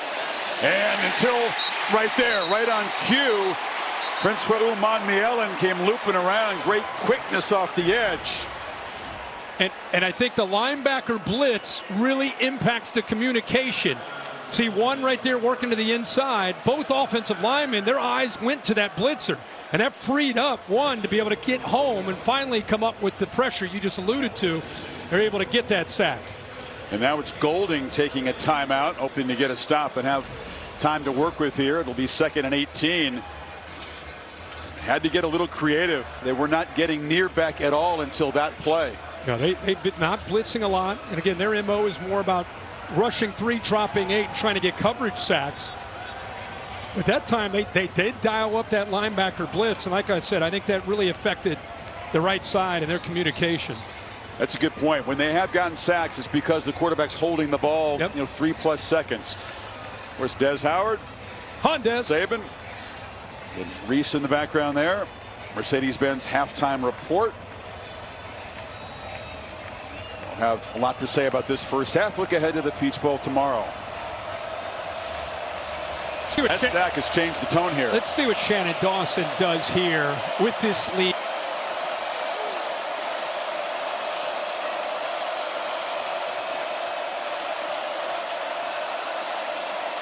Handoff up the middle, and not much there. Just a couple yards, and now Golding will spend another timeout. Will Eccles wrapped running back up that time. I think there's your answer. What would Shannon Dawson do with the lead, getting the ball back to start the second half after the sack? Run the football. They'll probably run it again here. Make them use their last timeout. So instead of going into that aggressive mindset of at least trying to get a field goal, after the sack, they kind of pulled back with this lead. So that sack by Uman Maelan, the 9th of the year, he leads the team. Brother of Princely is going to play in a playoff game for Carolina. And all of a sudden things have changed, and Ole Miss perhaps plenty of time to work with to try to get some points before halftime. If they can get off the field here on 3rd and 16, seems likely.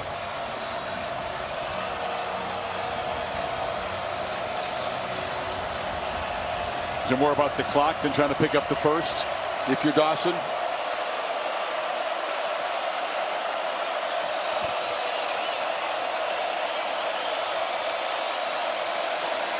There's another run. Brown eventually the whistle blows. TJ Daughtry got the stop, and now with 1:02, Golding will lose his final timeout. I was just watching Joe Judge, who was the head coach of the New York Giants and did a good job, is in the NFL, worked so many years for Bill Belichick. Got to think that when Pete Golding's been going through all this, his background in being a head coach and understanding how to help out. In fact, he was the one right by the referee there calling the timeout instantly. So, it's amazing what Pete Golding's been, the position he's been put in. Even tonight, not having some of his assistants that were in the Georgia game are not there now. But I think it's been a collective effort. And for a guy that's not been a head coach in his life, Pete Golding has kept this ship kind of steady and kept the hope alive. And I think the players have really rallied around that energy. First 3 and out forced by this Rebels defense. Dylan Joyce on the move. High boots, and waving for a fair catch is Harrison Wallace. Talked about the closeness of the Chambliss family. Trinidad, a man of deep faith, and they do this every single game. You'll find his mom, Cheryl, and they have a pregame prayer. This goes back to his high school days.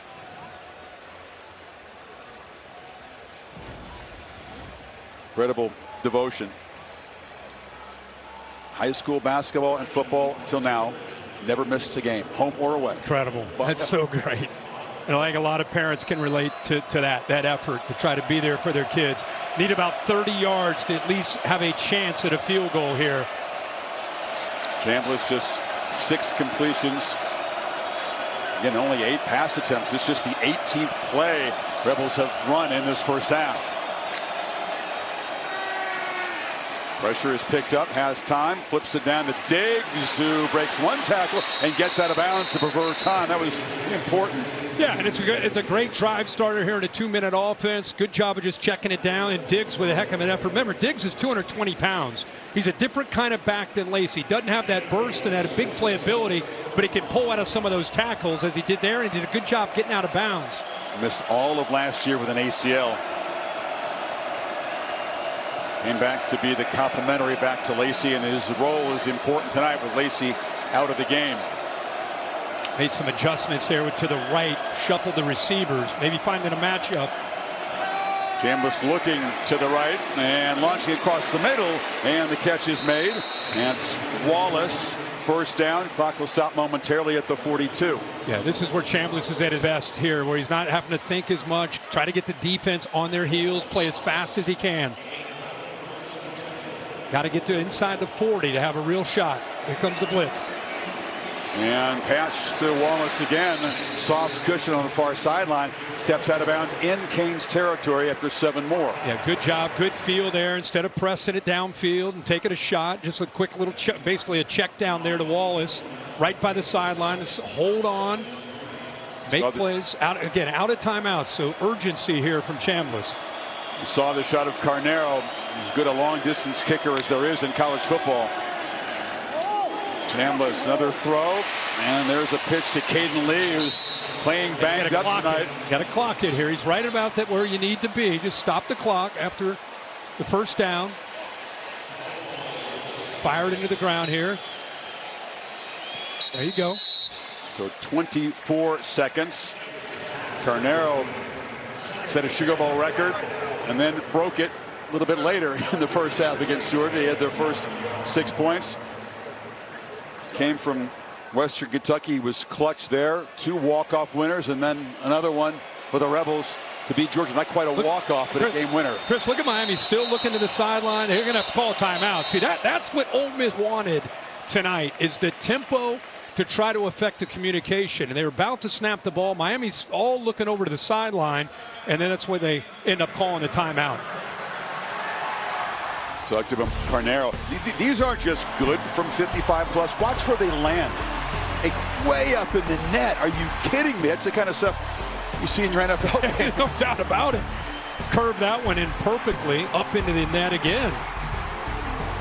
And then after dribbling, caught that slot fade, coolly knocked through the game winner. Well, 40-yard line already in his range. Love to see another 5 to 10 yards just to make it a bit easier. But obviously with no timeouts, you cannot take a sack. If you make a completion and it's inbounds and short of the first down marker, there's got to be a quick reaction. So these are all things they work on. Now you just got to execute it on a big stage like this. But it's all on number 6 and his decision making here. How does Heatherman play this? Does he try to bring some pressure here, knowing that they're basically in field goal range right now?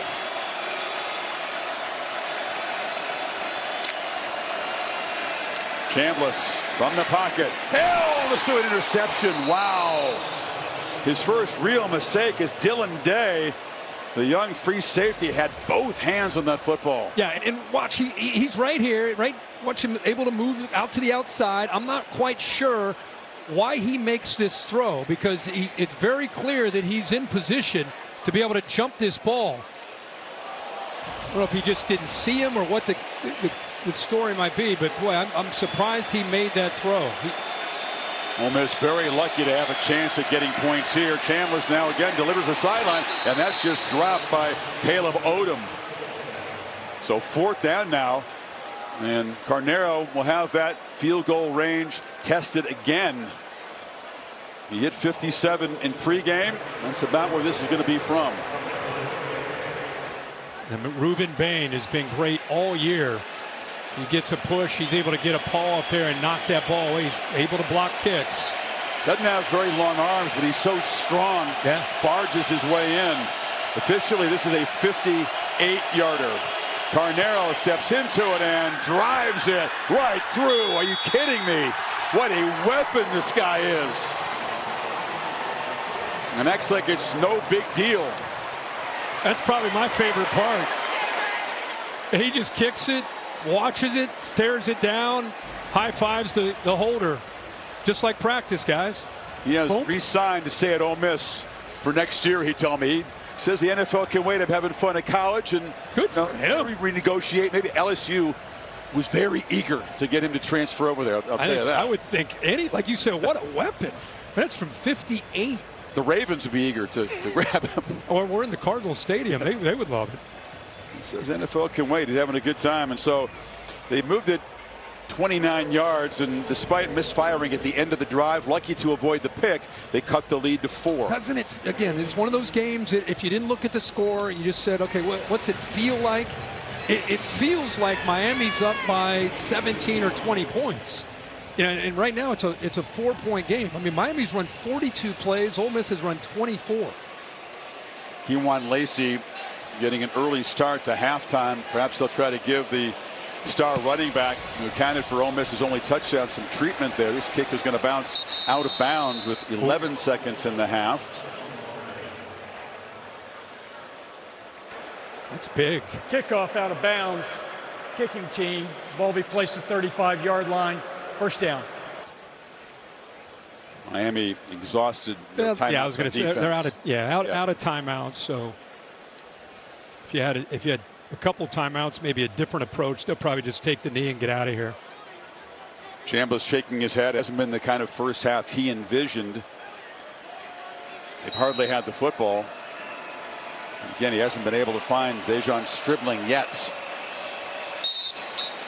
Be interesting to see the word on Kewan Lacey too in the second half, if he has a chance of maybe coming back or if he's done.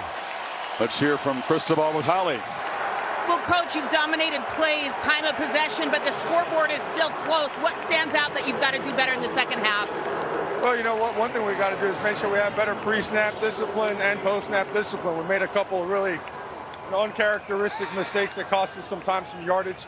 Also, we got to convert on third down. We had a sack there before the half that we felt we could have at least had a chance to score, gave him a chance to kick 3. So we got to finish putting together drives. Thanks, Coach. Let's go to Laura now. All right, thank you, Holly. Coach, what can you tell us about the status of your star running back, Kewan Lacey? They're looking at him, so we'll figure it out at halftime. And then what adjustments do you want to see defensively? You've been down before and come back. Yeah, we got to play more physical up front, but again, tackling's been an issue. Obviously third down, but we got to do a better job getting them on the ground. All right, thank you. Yeah, appreciate it. Chris. Happy to be in the game, but certainly, Kirk, very disappointed with the defense in the first half. Absolutely. Hurricanes will get the football to begin the second half. Stay tuned. Reese and the guys, the Mercedes-Benz halftime report right after these messages. You're watching the Verbo Fiesta Bowl.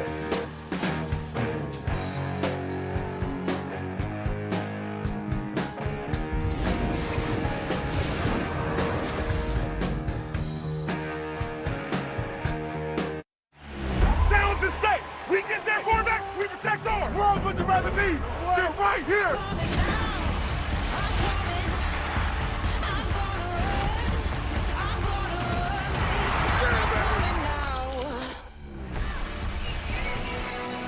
We are set for the second half. The CFP Semifinal of the Verbo Fiesta Bowl. The right to move on to Miami and play for a national championship. Interesting first half. Each offense kind of doing what they're designed to do. Miami grinding away, dominating time of possession. Ole Miss with a quick strike by Lacey, who's back out there, by the way, and then getting the 3 points before halftime. Chris Fowler back with Kirk Herbstreit. Be interesting to see if Lacey can go. I know Laura Rutledge will have more on that, but I said at the end of that first half, it's 17-13, and because Miami controlled the clock and controlled time of possession, it just felt like they were, it almost felt like it was dominant, but it's a 4-point game. I don't know if it could go any worse for Ole Miss. They got to feel good about where they are, all things considered. And now Miami gets to start this second half with the football. We're going to see what, if anything, Golding can do about Miami's dominance at the line of scrimmage, clean up those coverage busts. A big part with Keelan Marion left wide open with a touchdown strike from 52 yards. Carnero, who did his thing with a 58-yard field goal to kick it off. What do you think? He's going to come up short? Even that goes almost through the goalposts. The Capital One rewarding performance. Grinding away here. In Miami, a lot of third downs, good opportunities, efforts like this by Malachi Toney. Picks up that first down, eventually led to a touchdown. Another third down. Good job by Beck, going from the right hash all the way to the boundary, and a great throw. This is a broken coverage there. Safety comes up. Good job by Beck late, finding it, setting his feet, putting it out in front of Marion for another touchdown for the Canes. So 5 of 9 on third downs. Beck in complete command in that first half. Not a big play running game. The longest run for Miami, 11 yards, but consistent gains of 5-6 yards as Fletcher plows forward for about 3. Holly? Well, guys, Mario Cristobal keeps telling his team along the sidelines, be smart, be smart. Those 4 penalties in the first half were an issue. This is a team that now has 99 penalties on this season, and it has cost them in some momentum and on drives. He's also telling them to dig deep in this moment. 2 quick injury updates. Ahmad Moten, you've seen him back in the game. He talked his way back onto the field with that right ankle injury. Elijah Lofton, the tight end, is still in the back being evaluated. Back on a second down throw. Try to get it to Marion, the hot hand. That was broken up by Chris Graves. Very tight coverage there. Very tight coverage. And he's taken away some of that cushion that he gave up in the first half. See both the receiver and the defensive back kind of pushing back on each other. Shake of the head from Bill Lamagna. Did not feel that warranted a flag. So the Rebels a chance to get off the field quickly here. Miami had 1 3-and-out in the first half. Beck still trying to get things organized. Play clock winding down. It's at 4. It is a pass to Tony, and Tony works free. Malachi Tony turns a short play into an explosive gain. First down and much more. So Ole Miss adjustment, bring pressure on 3rd down. Remember, they've been rushing 3 and dropping 8. Now they blitz, and because he gets it out, you get it to Malachi Tony, man-to-man on the back end, couple linemen in front of him. That is an easy conversion here for Miami.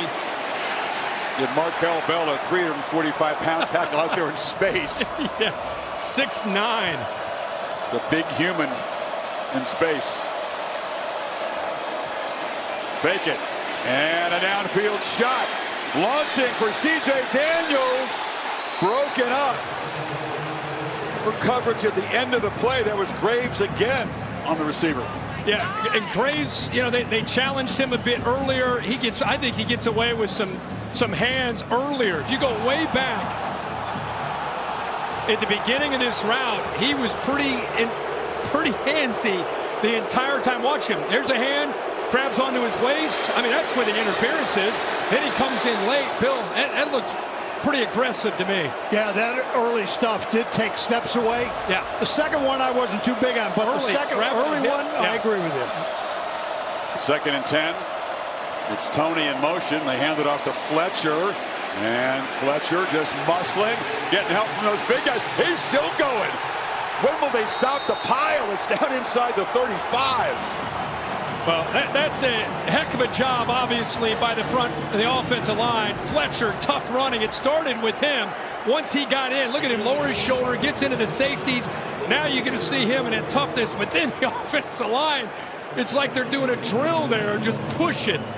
That's Mario Cristobal right there. I never played O-line. It goes with that saying. That's got to be a lot of fun for a lineman. Oh, yeah. Just push the scrum. 19-yard gain. It's like pushing a blocking sled 10 yards downfield. More fun than a sled, though, when they're wearing different jerseys, right? It's a flea flicker. And under pressure, Beck has to throw it away. Gets it to the bench, does cross the line of scrimmage.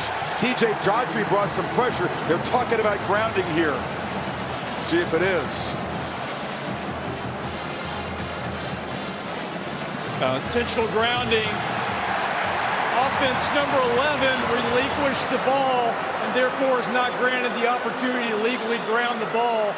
Loss of down, spot of the foul, second down. That's a distinction there. Once you give up the ball, quarterback doesn't have that outside the pocket protection. Right on the money with that, Chris. You've got to be the guy who initially took the snap. That's when you get to do it. If you've lost the ball, comes back to you, you're not eligible. And I'll tell you what, pretty good job up front, not being fooled and not biting on the bait at all. And this pushes him way back behind the sticks after that intentional grounding. Remember, they just had momentum after that big run. Now they're up to this, so the intentional grounding, 2nd and 22. Shannon Dawson loves trickery at times. It's been effective. Both have backfired tonight. And this is Fletcher breaking free. Fletcher just bursting forward to get the penalty yards back and then some. Sets up a 3rd and 9. So we've been bragging about Malachi Tony all year and what he does as a receiver. This is what I think separates him. This is a true freshman, willingness to get in there like that. Heck of a job there with a player in conflict that's coming down, that extra guy that wants to be able to make the play near the line of scrimmage. He eliminates him, allows Fletcher, who's a physical runner, to get downhill. But again, tip of the cap to these receivers from Miami, the way they block. They're in field goal range for Carter Davis, as long as they don't go backwards. Rebels rush 4. Beck gets the ball out. Long throw, incomplete. Trying to fight back to it was Daniels. Again, Chris Graves in coverage. He was active in that series, and the Rebels force a field goal attempt. Yeah, I don't know if it would have mattered because of the incompletion. But boy, the left tackle has some struggles here on third down. Bell, watch it, he gets away with a big-time hold there. Gets around his neck there. They don't call it, but much better job. Because of that intentional grounding, they got him behind the sticks, got him to third and long, and they get off the field. Mielman is 100 pounds lighter and a lot faster than Bell. So Davis from 51 to extend the lead back to 7. This one is right and stays right. So Davis, who struggled in the win at College Station, normally solid, and the Canes come up empty in their first possession of the second half.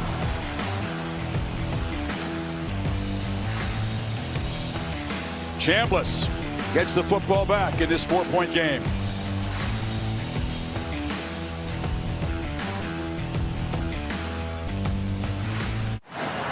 We're back in Glendale, where Ole Miss's star running back Kewan Lacey is going to try to go back in the game. This is the play that he was injured on, the 73-yard touchdown run where he pulled up toward the end here. Been dealing with a right hamstring injury ever since. When he came out of half, he's got that black sleeve on the right leg. That was a change. He got some treatment at halftime, and Pete Golding said, we're going to try to give it a go. He also told me he needs all of his star players to play a little bit better in the second half, guys. There is Lacey Laura, first offensive snap. They fake it to him, pitch to the edge, and a catch made. Dejon Stribling, the back shoulder fade, beat Xavier Lucas, his first catch tonight. And a good job there because they got blitzed by the safety, Jacoby Thomas. Good job by Chambliss, feeling that nobody was there to pick him up, but he put it right on the money under that duress. 21-yard strike, pressure picked up again. Big hit, catch made over the middle. That's Caden Lee, who took some shots against Georgia, had to come out of that game. Jacoby Thomas on the hit there. Thomas on a blitz, this time Thomas on a hit. And how about the catch and holding on to that football despite taking that big hit?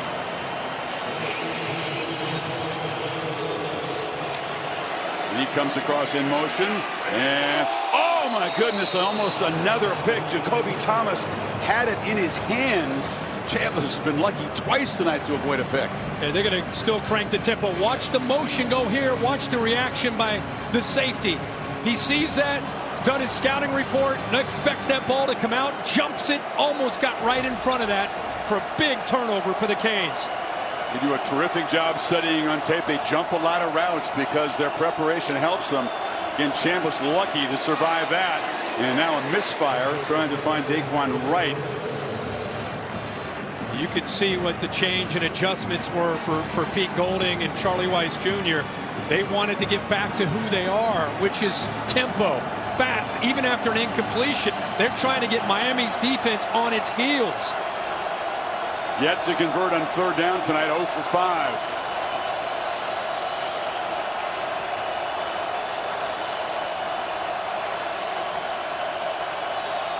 Miami not showing pressure. They bring some late up the middle. Chambliss delivers, and it's batted around, almost intercepted off the hands of Harrison Wallace. Poyser knocked it free, and a chance for a pick there. Ball's incomplete. Here comes the field goal team. And I'll tell you, this defense, I think Connor, 24, ends up jumping this. Their eyes, because they're playing some zone, are on the quarterback. You're so close. You know, they're just bouncing that around. But you see how quick, I mean, he was open for a second, but Connor's able to take that away with how quickly he reacted. It was Besant that had a chance to make the pick. Yeah. Much like the end of the first half, they dropped an interception, and here comes Carnero from distance, 52, and it's going to doink off the upright. A rare miss from 52. Each solid kicker has missed early in the third quarter, and the lead is still 4. No foregone conclusions, obviously, in these games. I mean, as good as he has been, he hit it clean. I thought it was going to go up and over the upright. Instead, doink. That's almost more than a doink. That's a clunk off there. Yeah. No foregone conclusions is right. These are playoff games. Odd things happen. Static on the brain sometimes. Still 17-13.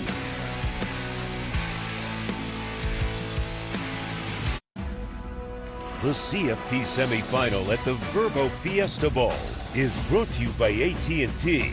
Connecting changes everything. Capital One, what's in your wallet? And Modelo, the mark of a fighter. You see the 4 losses in the Fiesta Bowl, 2 national championships slipped away in heartbreaking fashion. See the Hurricanes winning all those championships. Incredible. 4 between 83 and 91, the 2001 team in the Rose Bowl, which clobbered Nebraska. But the Fiesta Bowl loss to Ohio State, the controversial one, 5 interceptions from Vinny Testaverde in the 86 season, lost to Penn State. Maybe the Hard Rock Stadium oasis in the desert. Yeah. They can get out of here with the win. He knows all about those championships, what it takes as a player, what it takes as a coach. It's been his mission coming back to Coral Gables. 1-2 as a player.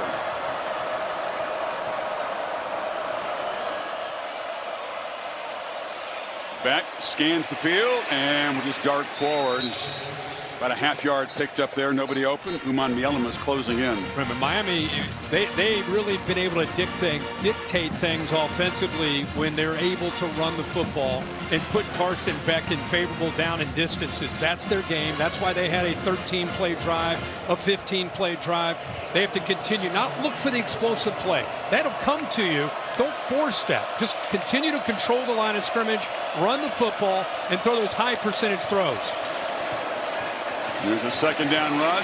Fletcher kind of hesitated, ran into some heavy traffic and managed to get 4 out of it, but it's going to be 3rd and long, pushing and shoving after the whistle. You know, Ole Miss, again, they've adjusted a little bit themselves. They were in a lot of zone defense. Pete Golding is a man-to-man, aggressive, blitz you kind of guy. That's where his background is. That's who he wants to be. He can't be that with his secondary this year, so he's had to pick his spots when he's put guys on islands. Prefers to play with those safeties back, which is tough to do against the run game, but here we are in 3rd down. Centurion Perkins comes in the game. Left side of the defense trying to harass Beck, who will have to step up, escape the pocket.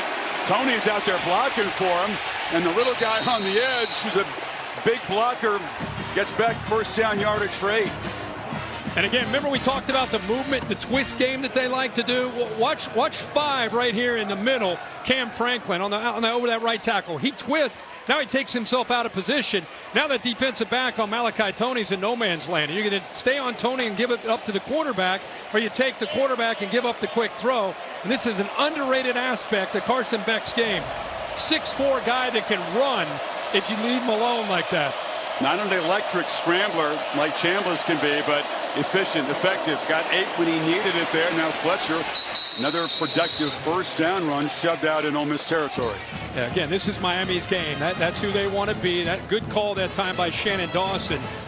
Motioned away from the boundary, then ran back into it. Had the numbers to their advantage, so picks up positive gain there on 1st and 10.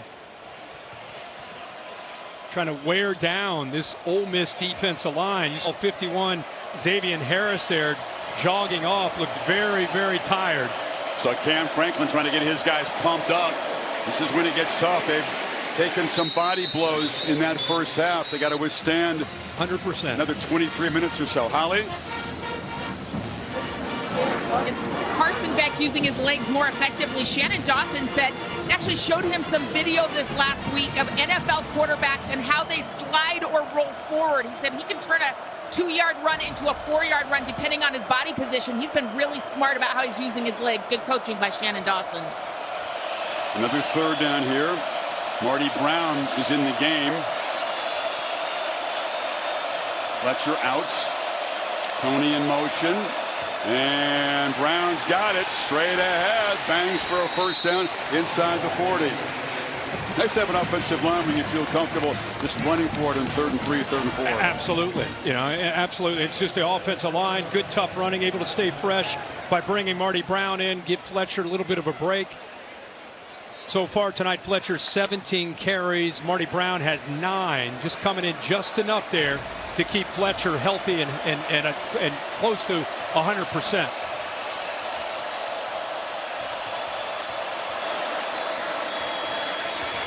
Downfield. Brown is working his way back to good health. We talked about the impact that he made late in the win over Ohio State after doing basically not much for the first 50 minutes. Yeah, I think a lot of people marveled at that because that was a physical game, and he came in late and just, you know, instead of easing into it, there's Fletcher again, catching his breath, talking to the training staff there. So in the meantime, Brown will continue to get his carries. Antonio Kite, the corner for Ole Miss, ran off, being seen by the athletic training staff. Movement. Has a flinch on the right side there. It's the kind of thing that Cristobal mentioned at halftime to Holly. Lack of focus on the pre-snap penalties. Offense, number 73, 5-yard penalty, 2nd down. So clean against Ohio State, not able to duplicate that tonight. That's penalty number 6. Yeah, and I'm trying to say there wasn't a hard count. There was nothing there. He just moved, you know, and again, that's exactly what Holly and mentioned about Mario Cristobal, like you just said, Chris. I mean, that's a great example. This is not an offense. They want to, again, they want to run the ball and stay ahead of the chains. Now, again, it's 2nd and 13 with a penalty.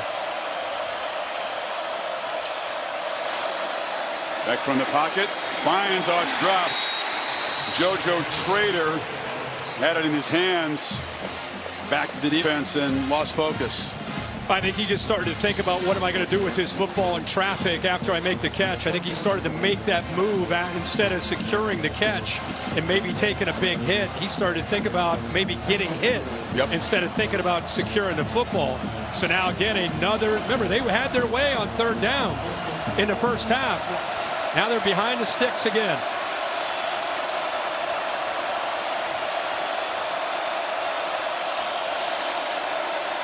Beck has time, steps up, long way to run this time. He takes off, and he's brought down at the 30, got within a couple of yards of a 1st down. So now a decision for Cristobal. They're in field goal range, but does he go for it? And watch, they try to spy with the safety here. Watch this right here, and watch the fact that, hey, his job is to make sure if the quarterback scrambles, I got him. Instead, he gets hit by 2 different offensive linemen that freed up all that space for Carson Beck to once again use those legs. Cristobal going, 3 tight ends. Brown is the back. Check it, 2 tight ends. And they just run it right up the middle. And it's Brown again converting. The scrum pushes the ball down near the 20.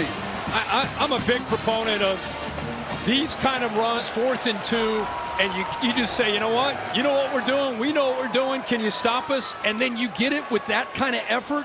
That is such a big thing for morale and the boost. You can see here the sideline from Miami reacting because they love that. You challenge them, they answer the call. I think that's as big of a thing in wearing a team down, a defense down as anything.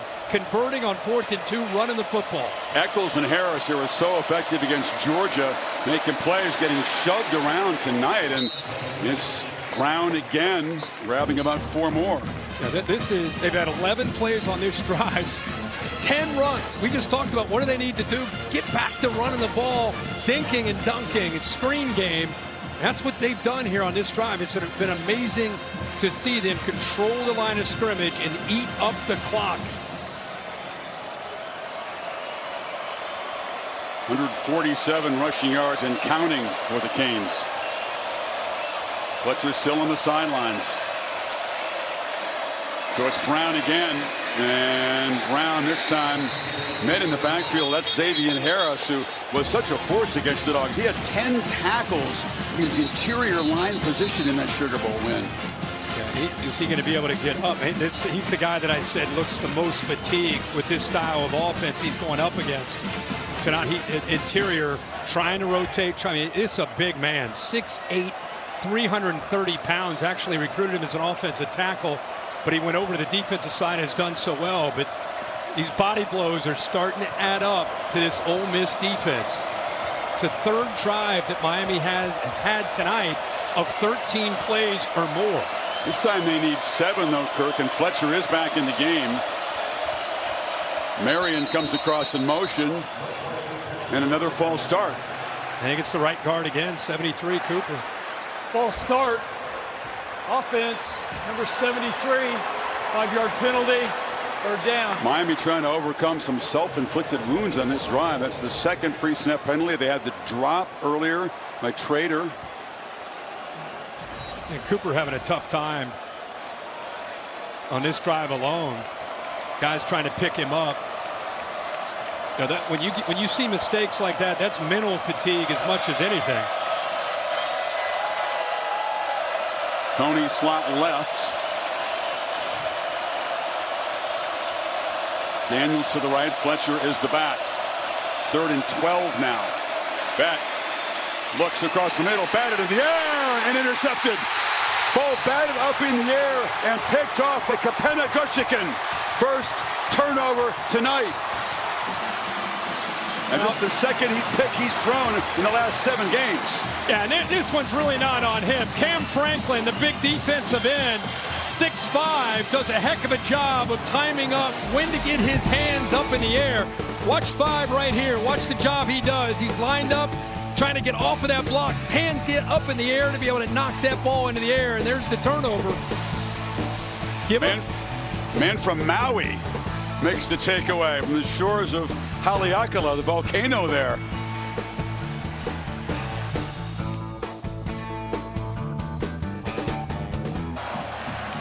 Beck's pass batted in the air by Franklin. Gushikin makes the pick.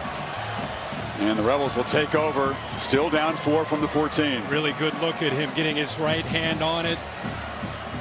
Good reaction when you play so defense. In that zone defense, eyes are on the football, so you're able to react quickly. And what a job there getting that turnover down in the red area. Needed to shore up the secondary. They got Gushikin from Wazoo. On the move, Chambliss across the middle, and the catch is made. Big shot delivered, and it's moving across the 30. Stribling picked up 17. I really think Stribling's all year been the most complete receiver that they have. Harrison Wallace had a big game last week against Georgia, but boy, Stribling 6'2", 210, making that catch there. And that's first down play selection, 13 passes, 1 run on 1st and 10. Lacey still hasn't carried the ball since that 73-yard strike and the hamstring injury. He's been in there, but only as a decoy. They fake it to him again. Chambliss steps up, launches downfield. It's Wallace, and it's almost intercepted. The Canes drop another pick. Lucas got a hand on it. Ethan O'Connor couldn't collect it. But they take a shot, and Chambliss had time to be able to make this happen. And it really, it took the backside to be able to come over from Xavier Lucas. 6 right there. He makes the play on the football. Of course, it would have been nice for O'Connor to be able to come up with that, but what an effort from the backside by Xavier Lucas to come all the way over to come up and get his hands on that football. We see him why a lot of these good, fast athletes play defensive back, but not receiver, right? Drop picks from both sides. Climbing the ladder and dribbling to make the catch. It's a first down out near the 45. 13 more. Charlie Weiss Jr. told us that he has given his quarterback Trinidad Chambliss that anytime he sees a matchup that he likes, he doesn't care what the call is, take it. And that time they're sitting back, easy quick throw for a first down. Again, they fake it to Lacey on the move, long sideline pitch, reaching up, making a catch and keeping a toe in is Deuce Alexander. 7 more, his first catch. Chambliss is a shortstop in his background, a point guard in his background. I think more and more with the style of play we see in college and NFL football, guys that have that background and play this quarterback spot because of the movement, the quick release, seeing the field. That time he looked like a shortstop turning 2, making that throw. Chambliss pitches to Lee, and Lee. He's got some rhythm now, Chambliss. He narrowly is avoiding interceptions, but when he's throwing them to his guys, they're moving the ball. Yeah, and I think stretching that defense, it's with that big shot downfield, even though they didn't hit it, gives something for those safeties in that secondary to think about. It can soften them up. Then you can go back to those quick, easy throws, and he gets the ball out so quick, it gives the yards after the catch a big opportunity. Lacey motions out, 3 receivers to the left on this first down play. Camlis fires sidelines incomplete. It was a fastball a bit wide for Lacey. Lucas in coverage. Yeah, we came into this game thinking we'd be talking a whole game about Ruben Bain, number 4, and Mesidor, right? And so far, they don't have a tackle for a loss. They don't have a sack. They have only 1 pressure. Combined, they have 7.5 sacks and 27 pressures in the first 2 rounds against A&M and Ohio State. And so far tonight, Ole Miss has found ways to neutralize them with a lot of quick throws and moving the launch point. Yeah, maybe quick throws as opposed to great blocking. And now a shot downfield trying to get a streaking Deuce Alexander. Ethan O'Connor in coverage. 3rd and 10 now. They see these corners out there one-on-one. They're very confident in these matchups. Pretty good job of coverage there by Ethan O'Connor. First-year transfer from Washington State, holding up there. They're 3rd down. So far 0 for 6 tonight.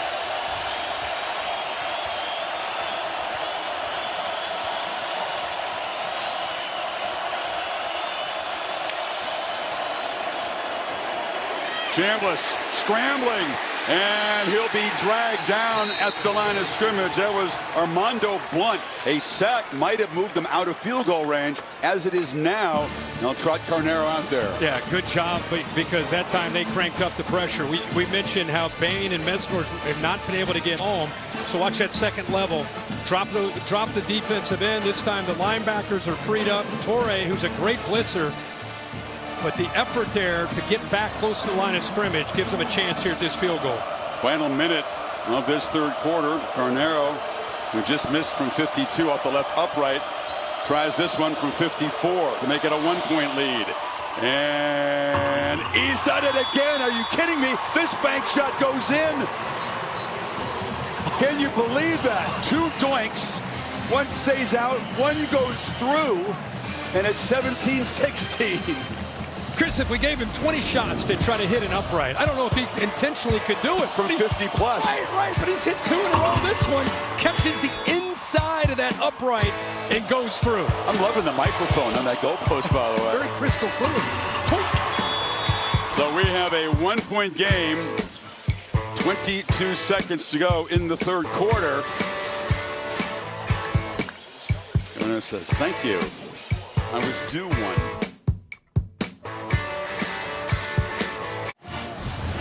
This is timely. For 20 years, Allstate celebrated every field goal and extra point made by donating to the university's athletic scholarship fund, supporting all student athletes. Thank you, Allstate. In the 3rd quarter, only 1 of the 3 field goal attempts has gone through cleanly, but Carnero, after hitting it off the left upright from 52, boink, at the bank shot seconds ago here. Yeah, tough to do. This one, he catches a break. Those Allstate nets are getting overtime tonight.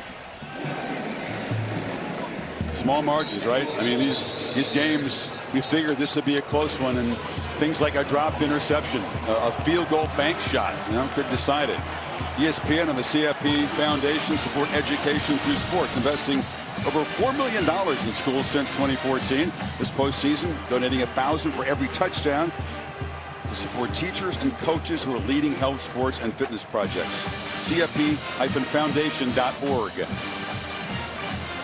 Miami has put themselves in this position. They've dropped 3 or 4 interceptions. They've had some drops with their receivers. They've had the penalties, the turnover at the tip ball. These things have gone against them. Still have that 1-point lead here near the end of the 3rd. Beating Fletcher running right. Mark Fletcher can have a way of regaining momentum for the football team. Around right edge, blocked from Bowman, and it's a 1st down. Again, with the movement, the twist game, Ole Miss, they're either going to put themselves in a position to make a play or take themselves out of the position to make a play. And that time, you were able to climb up to that 2nd level relatively easily because of movement up front with that Ole Miss defensive line. Fletcher over 100 yards, 110 to be exact, after that run. How do you like this? Ole Miss and Miami battling for a spot in the national championship game. 1-point game, 15 minutes of regulation time remaining. Two resilient teams who have the last word in the last quarter. You're watching the Verbo Fiesta Bowl on ESPN.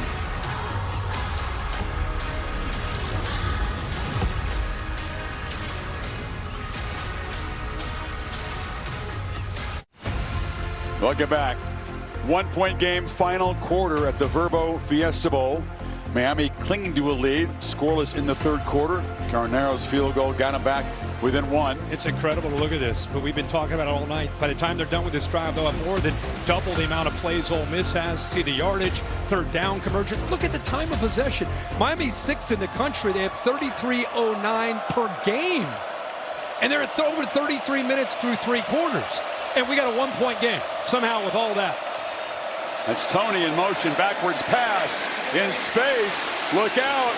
They moved him back, which is kind of clever because it gave Tony kind of a running start before he got near the defender. Picks up a big chunk of 12, first down. Yeah, the orbit motion, just trying to give him, like you said, get him in space away from the defender. See the defender reacting because of that depth. He can. It's very tough to stay with Malachi Tony in space. Right there, not much of a chance at all for the nickelback TJ Banks to be able to make that play.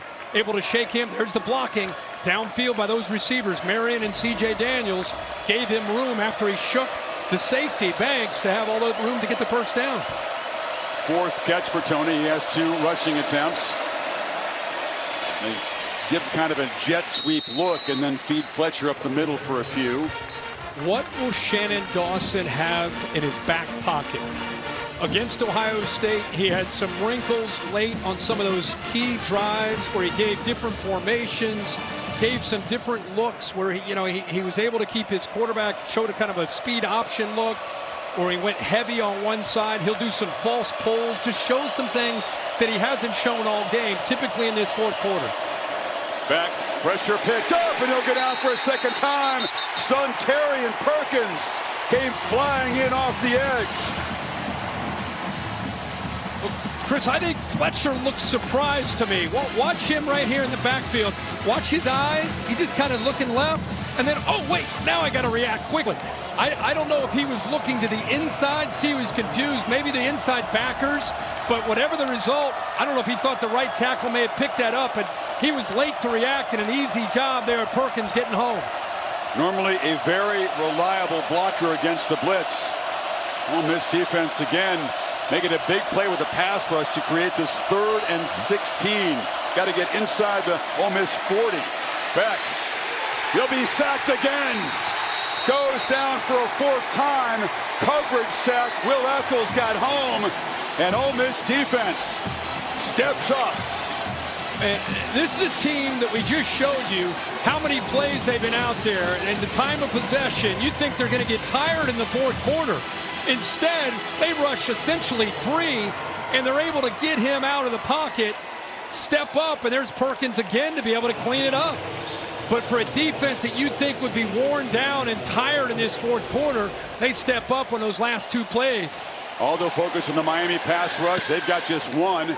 Beck sacked for a 4th time. That's the most Miami has allowed this season.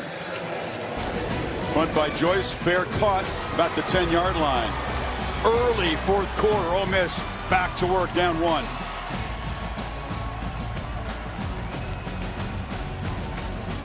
Yeah, let's go back and take a look at that 3rd down play, our AT&T connected cam. Here's Marion right here, matched up in man-to-man coverage, and watch how nobody follows him.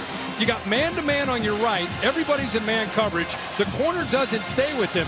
If he throws that football, I mean, you're looking at running a long way, at the very least for a first down. So a busted coverage this time by Ole Miss. Unable to take advantage of that because he would have been running a long way. Keelan Marion wide open. Beck never saw him. Funny how the fog in the brain kind of increases when you've been sacked and knocked around. Beck sacked 3 times in the half, just 1 for 6 throwing the ball. And of course that opportunities for potential picks. Well, that's the first run in 20 straight plays where they've thrown the football. Down one. And this quarterback has been one heck of a story. Trinidad Chambliss, Division II national champ, has made this run. And now here we are in the fourth quarter, down a point. Pitch to the edge. Catch made by Stribling. He's begun to find some space along the sidelines in front of Ethan O'Connor that time.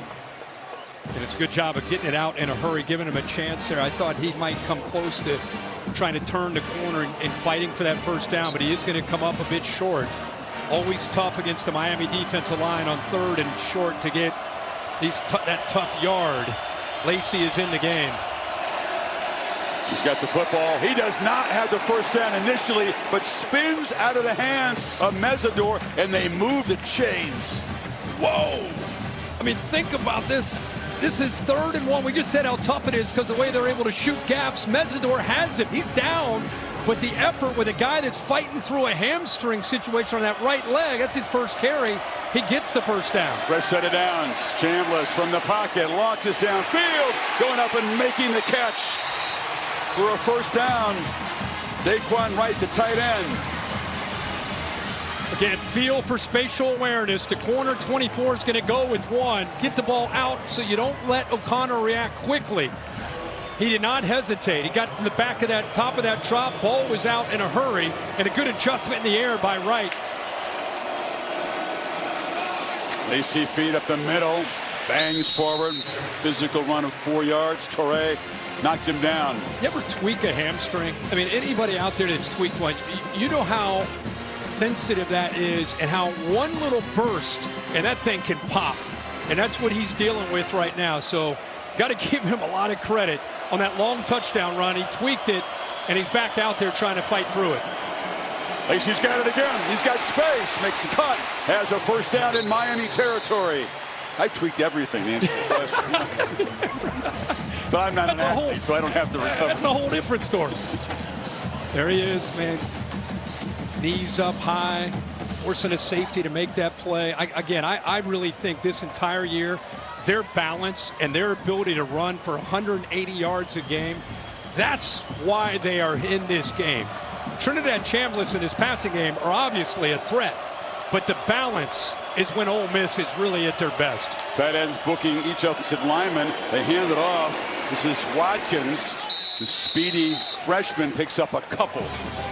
And they gave him a false read there. They pulled the right guard and the right tackle, trying to get the linebackers to react to that, trying to get them out of position, but they did not bite on that at all. Bissaint especially did a nice job of following the jet sweep motion and made that play.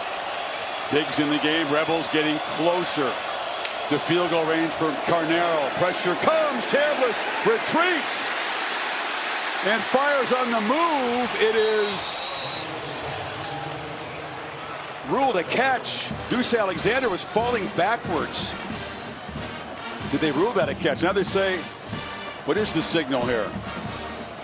It's 3rd and 9. Yeah, incomplete. He was falling back. Yeah, incomplete.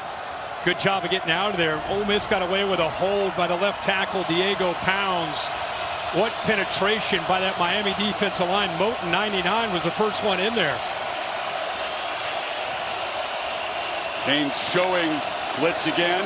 They bring it. Chambliss hit as he throws. Complete across the middle.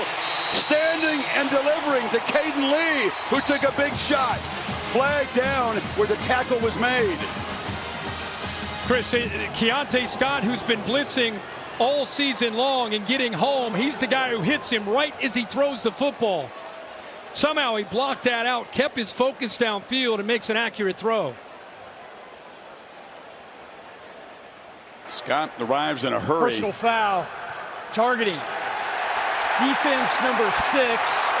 The play will be under further review.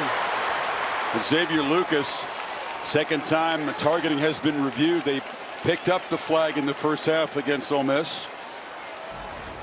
Well, Chris, we'll look at that targeting, but again, let's watch the pressure here from the outside, the backside of the quarterback. Watch Chambliss right at the last second be able to make that throw right over the umpire. Takes this hit, keeps his focus, tough guy, And then here's what we got to ask Bill about. They took one off earlier this time. Is that a launch, Bill? What are your thoughts on this hit by Lucas? You do have a launch, and I'd still consider him a defenseless player because he's going to the ground and he hasn't completed the process. How is it different than the first one? Different from the first one is that there was no launch, there was no upward thrust. This is launching right into him. You call that an upward thrust? Okay, well, we'll see. No, I don't have. I say this is a launch into him. Okay. A launch. There's Lucas and coming if they in. feel it's forcible contact. You know, already the ball is moved near the 36. If that penalty is upheld, Ole Miss is going to be down near the red zone. That's to be clear and obvious to change the field, call on the field of targeting. Cristobal going crazy. Oh, yeah. Sideline. The side judge there. After review, the ruling of targeting is upheld. 15-yard penalty, automatic first down. Number 6 is disqualified for the remainder of the contest. So Lucas has been a solid corner this year out of the game. He's played great tonight, too. And Ole Miss set up at the 21-yard line. Penalties beginning to become a major factor for Miami. They were a big part of their second loss of the season. SMU at 12 that game. 8 now. Now, Ole Miss started at their own 10-yard line here in this fourth quarter.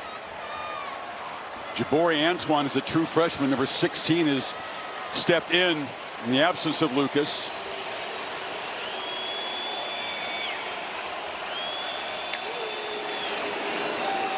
Lacey up the right side as a gap. Kewan Lacey has come back after halftime with that hamstring treated. A flag comes in at the end of the play. Miami came in there late into the pile. It's going to be on the Canes again.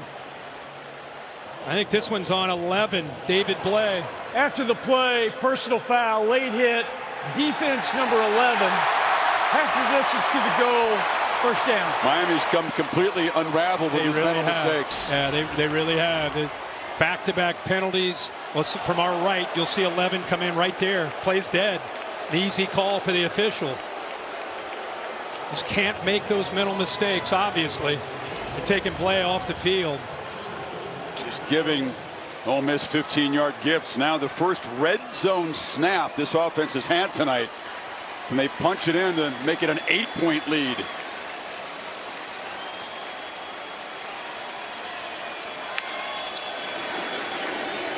Lacey up the middle, spun down inside the 5. Holly. Guys, this is huge information right now. Xavier Lucas out with the targeting. O.J. Frederick has not played in this second half, and it looks right now like Akeem Mesidor is also down. So that means a true freshman, Jabari Antoine, is in number 16, and Ethan O'Connor is holding down the other corner spot. Both starting corners out of this game for Miami in this crucial moment. So the injuries piling up, the penalties piling up. Correct myself, a touchdown here, of course, would put Ole Miss on top by 6. Big concern for one of the stars of this Miami defense at the moment.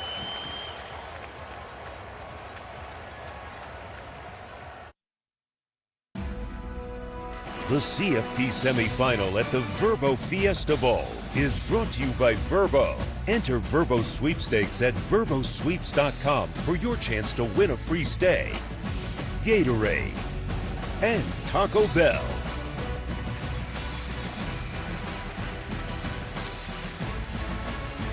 Ole Miss down 1 with the football.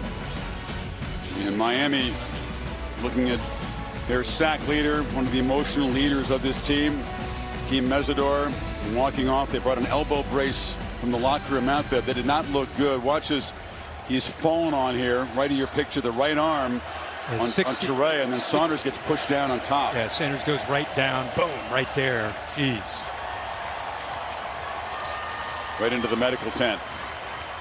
Meanwhile, a 2nd and goal for the Rebels on the Miami 5, trying to take the lead here in the final 8 minutes.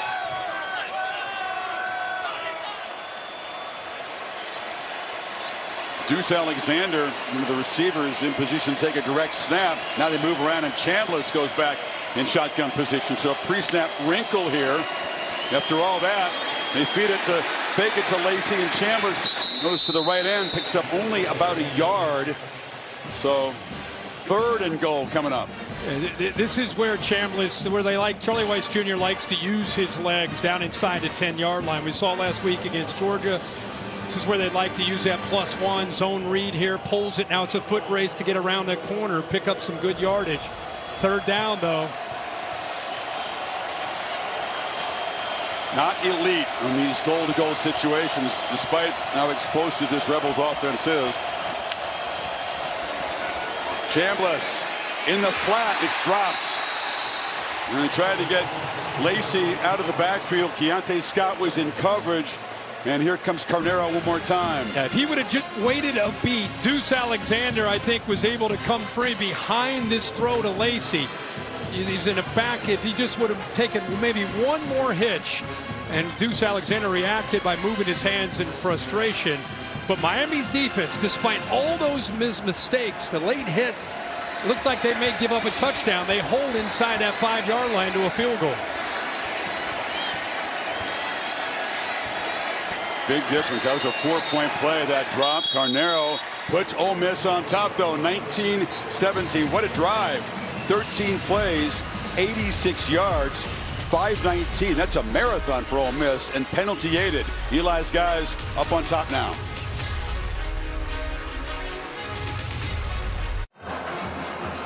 Ole Miss has taken the 19-17 lead over Miami. A lot of it thanks to Lucas Carnero. He's been such a weapon for this Ole Miss team. And you see this last kick from him, a really strong follow through from the kicking leg. He had been watching film on the other 2 field goal attempts that were much longer. He said he was stopping his kicking foot a little bit too short, wanted to really follow this one through. That's going to be intentional for him if he gets another opportunity in this game. Well, he's tried 5 field goals, hit the upright twice, made 4 of them, and he has put Ole Miss on top, one of the heroes of their win in the Sugar Bowl. Tomorrow, the 2nd CFP semifinal, Chick-fil-A Peach Bowl, the old Big Ten rematch. The Ducks and the Hoosiers, who demolished Alabama. College game day is at 6 o'clock Eastern. Game coverage begins 90 minutes after that. All right, Kirk, here we go. The Miami offense, which in the second half has been held scoreless. 119 total yards, but only 19 passing yards for Beck. They've harassed him, and he's gone cold. Remember, earlier in this year, he's had 2 big wins when they trailed in the 4th quarter, Notre Dame and A&M. So he has obviously the experience. Play fake on 1st down, launching downfield, and fighting back to make a catch is Marion. Flags fly in. He was interfered with.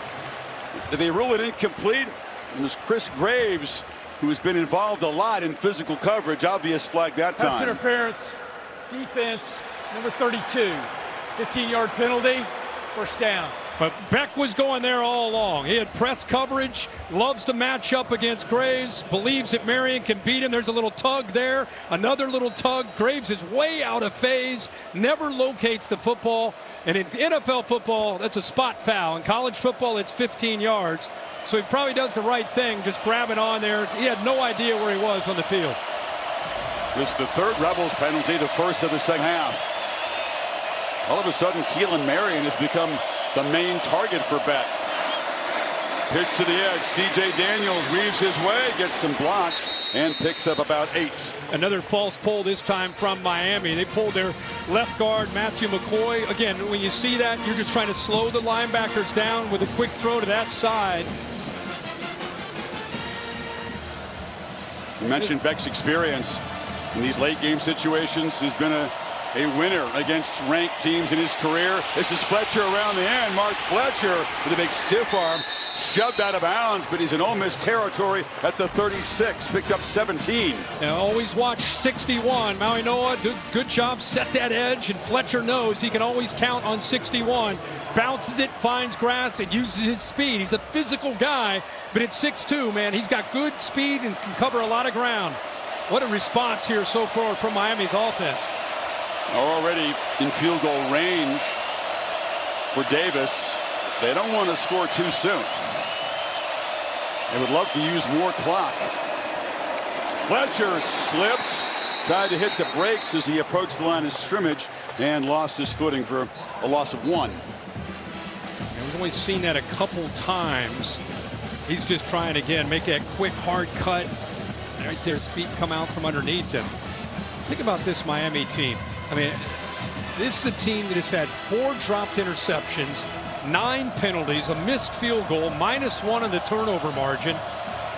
They've had some penalties that, you know, that just have been mental errors, and yet here they are. Brown back in the game. Fletcher out as Tony comes in motion. They get it to him. Tony has space. Malachi Tony still running. Touchdown Miami! Electric with the ball in his hands. The game winner, the only touchdown in the opening round against A&M, puts Miami back on top. Just get him the ball. Yeah, get him the ball in space. That was a big key in his game, is Ole Miss tackling in space against Malachi Tony. He's so dangerous. This is Miami's offense. The quick throws, they motioned him over. Ole Miss did not respond to it, gave him space, gave the lineman a chance to get out in front. And went 75 yards and 4 plays, did it in less than 2 minutes. So good news for Miami. They're on top. Bad news, Chambliss has plenty of time to work with. Yeah, and he's going to start right here, and you'll see him go in motion. I thought you might see Ole Miss respond. You see the hand gesture from the safety, but nobody's able to come up and take that space away. And look at the offensive line working in unison, trying to create that wall. He does a good job getting behind that wall, and now it's just him being a natural athlete. It's a guy that reclassified, should be a senior in high school. That's how young this guy is. But is so mature, beyond his years, has such poise, such a team guy. How fitting for him to make this play, and a good job with the big fellas up front, getting out in front of him to be able to make him do what he does so well, and that's just be a natural with the ball in his hands. He's a high football IQ guy. He's kind of wise beyond his years. He was ready for the big stage. At the time, he was 17 against Notre Dame in the opener. Got the first touchdown pass from back as a Hurricane in that game. He set the game winner on an end around against A&M, and now the go-ahead touchdown. How about the reactions? Mario Cristobal stomping up and down the sideline with bravado and confidence, and Pete Golding saying, we knew coming in we could not let 10 get out in space. We got to tackle better. It's been a problem all year, and it cost him right there. Golding is remarkably calm no matter what's happening on the field. Yeah, that's true. But he also knows that he's got Trinidad Chambliss. The guy who's a championship quarterback in Division II. Many of you know his story. Backup QB2 at the start of the season. Austin Simmons gets hurt. Chambliss jumps in, steadily improved. He's been electric in the CFP. Tonight, modest stats by comparison, but here he goes. It's in his hands. He plays his best when the lights are the brightest, when the moment's the biggest. He's proven to be one of those guys that has very, very calm disposition. See what he does here against Miami, down 5. Somehow Akeem Mesidor is back on the field, trying to rush the passer, but wide open downfield is Daquan Wright. In a dime from Chambliss, picks up 21. That's the same throw he made a little bit earlier. Safety back deep. Miami's trying to think, let's keep everything in front of us. The problem is they're creating a lot of space underneath. And he does a nice job of just kind of working from right here. Watch the safety, how deep he is. Corner on the outside, goes with that outside receiver. So you got a lot of room to be able to work with. And this tight end Wright's been dangerous all year. Jacoby Thomas is a punishing hitter, but that time he took the worst of it. He's out of the game now, holding his arm. So a key safety in this Miami defense. Their top interceptor is off the field. Kewan Lacey. Bain wraps him up, drops him for about 1.5 yard gain. And going back early to Holly's report, you got Lucas, who's still not out there. Ethan O'Connor, 24, is a starter. You got a true freshman on the other side at corner, 16. And Antoine, let's see how he holds up. He's down here.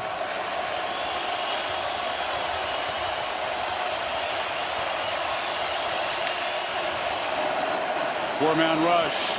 Sideline pitch and a battle for the ball. It's incomplete. Stribling went up. Jabor Antoine battled him. And he just said, let's see how this freshman holds up. I'll show you exactly. He's going up against the best Ole Miss wide receiver. They went after the freshman. Watch him finish on the play. You do that in drills all the time. Watch this. Gets his hands in there, knocks it out. Great job there by the rookie. Ole Miss playing with some tempo. And now some adjustments. Jacoby Thomas back in the game for Miami. Missed just the one play. 3rd down and 8 here. And Miami again spending a timeout on defense. Enormously important 1 or 2 play sequence. Miami. Assume that maybe Golding's thinking it's a 4-down territory here. Down by 5. They were moving some guys around. They had Ruben Bain lined up at the nose spot. You had Messidor, who, it's amazing, he's out there. He was lined up on the opposite side of the left defensive end. So I think Heatherman and Mario just, hey, let's make sure this is such a big play. Let's get everybody on the same page. Crucial moments here. 1-score game. AT&T bringing you the bracket. Oregon and Indiana watching down in Atlanta. The winner here, a week from Monday, will collide in Miami for the national championship. Everything hanging in the balance in the final 4:16. 3rd down and 8. Chance for the Canes defense to rest and get organized. Some new pieces out there, some inexperienced coverage guys, as we talked about. Well, they've been better here in the second half on 3rd down. They've hit 2 of their last 3. Chambliss, pressure, ball out quickly, incomplete. It was a slant. A flag comes in. It was Wallace, and Antoine was in coverage that time. Cristobal incredulous. He had contact on the shoulder. I don't know if it's enough to be able to be. Let's take a close look here after this call. Defense, number 16. Ball be placed at the spot of the foul. 1st down. It's against Wallace, who had the big game last week. You see Mario's reaction. Bill, I'd love to hear your thoughts on this right here. That contact right there, grabbed onto him. What do you think? It's a foul. He's grabbed a hold of him, restricted him.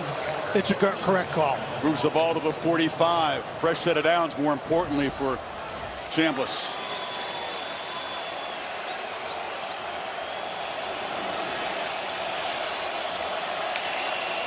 Pressure comes again. Chambliss escapes and runs forward for a 1st down and more. Trinidad Chambliss again, a little elusive magic late in the game. You bring a blitz here and you play man-to-man. You better get to the quarterback because watch, he can take off. You got a lot of backs to the quarterback. Puts him in a very tough spot, so they rolled the dice, unable to get to him, and his athletic ability makes him pay. Had not hurt Miami as a scrambler until that 19-yard gain. Now Lacey. That's deflating for a defense. Boy, you felt you had him contained there most of the night. He got loose and showed the speed. Yeah, and I think, he hasn't really had many opportunities to step up and out with the way Miami has played. That time he picked the right time, avoided that pressure by Toure, and just took off.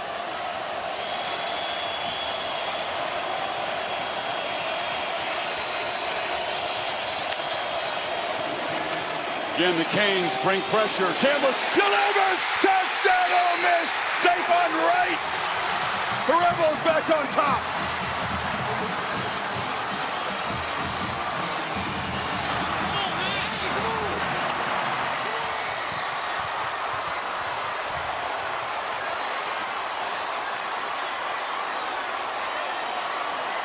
What a drive. Chambliss with it on the line, as you said.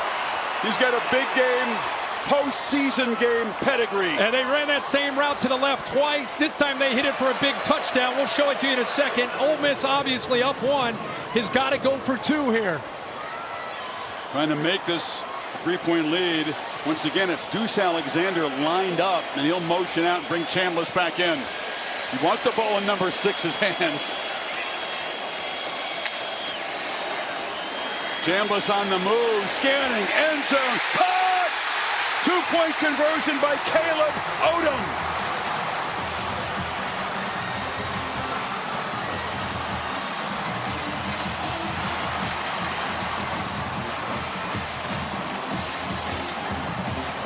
3:13 to play, and the lead is 3.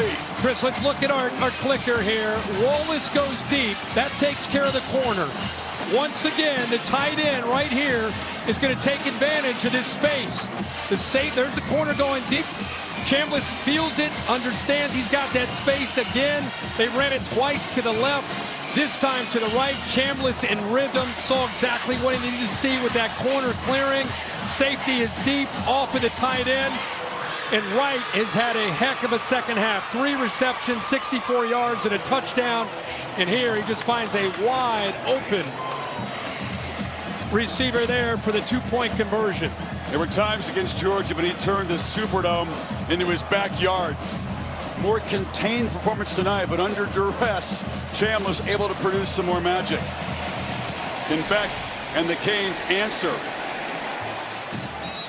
5th lead change of this game, which is developing into a classic. Yeah, 3 lead changes in the last 5 minutes. Yep. Insane. Now it's Carson Beck's chance. I mean, keep in mind what we're playing for here, guys. This is a great game.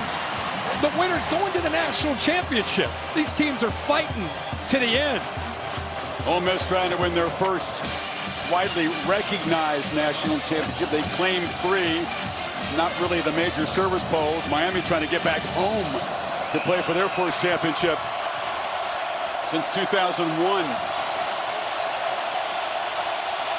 Tony in the slot to the left. Fletcher is the back. Beck right down the middle, and it's underthrown. That was Marion streaking down the field. Jalen Braxton in coverage. Shannon Dawson starting to take some chances here and trying to find some one-on-one matchups. This is what he likes to do. He trusts Beck. Beck got that ball out very, very early. That ball came out funky. I think if he puts more air under that, gives his receiver maybe a chance to run underneath it. But you're right, they've been going after Marion. They like that matchup into the boundary. No completions beyond the line of scrimmage in the second half for Beck. And that electric little pass to Tony, but he did all the work after that. Sideline route, catch made. Again, looking for Keelan Marion, the veteran. See, they have put Braxton now into that boundary corner. Graves Jr.'s been in there, but now you see 2 just try to take away those deep shots, but Miami able to get some positive yards. 3rd and 2 now. It's Fletcher up the middle. Fletcher fights forward for a first down to the 37. That's where your composure as a play caller and a quarterback comes into play. You don't have to get it all at once. In just under 3 minutes, you got 2 timeouts, a 2-minute timeout. Plenty of time. Field goal range could tie it. Touchdown takes the lead. Launching downfield for the tight end. Incomplete. Bowman had his hands on it. Wydett Williams got there to disrupt it and prevent the catch. You know, we saw a Miami defender make this play, the young freshman corner, Antoine, where he didn't give up on the play. That looks like a catch. But because Williams never gave up on the ball, his hands got it. That looks like a catch. But look at the effort there by 16. Kept trying to get his hands on that football, make Bowman finish on that play, and eventually separates him, and the ground helps out. Dawson and Beck continually testing this Ole Miss secondary here again with these shots. Second down, check down, nothing. Hit behind the line is Brown. He spins out of the tackle of Daughtry briefly, salvages a 2-yard gain. 3rd and 8 coming up. Yeah, Miami is a heavy screen team, and it's a good job here of recognizing that by the leader of this defense, TJ Daughtry, to be able to see that, anticipate it, be in position to make that tackle. They will not snap it again before the 2-minute timeout. 3 lead changes here deep in the 4th quarter. Beck trying to reclaim the lead. 2 minutes away from the championship game. One of these teams. 3rd and 8 when you come back.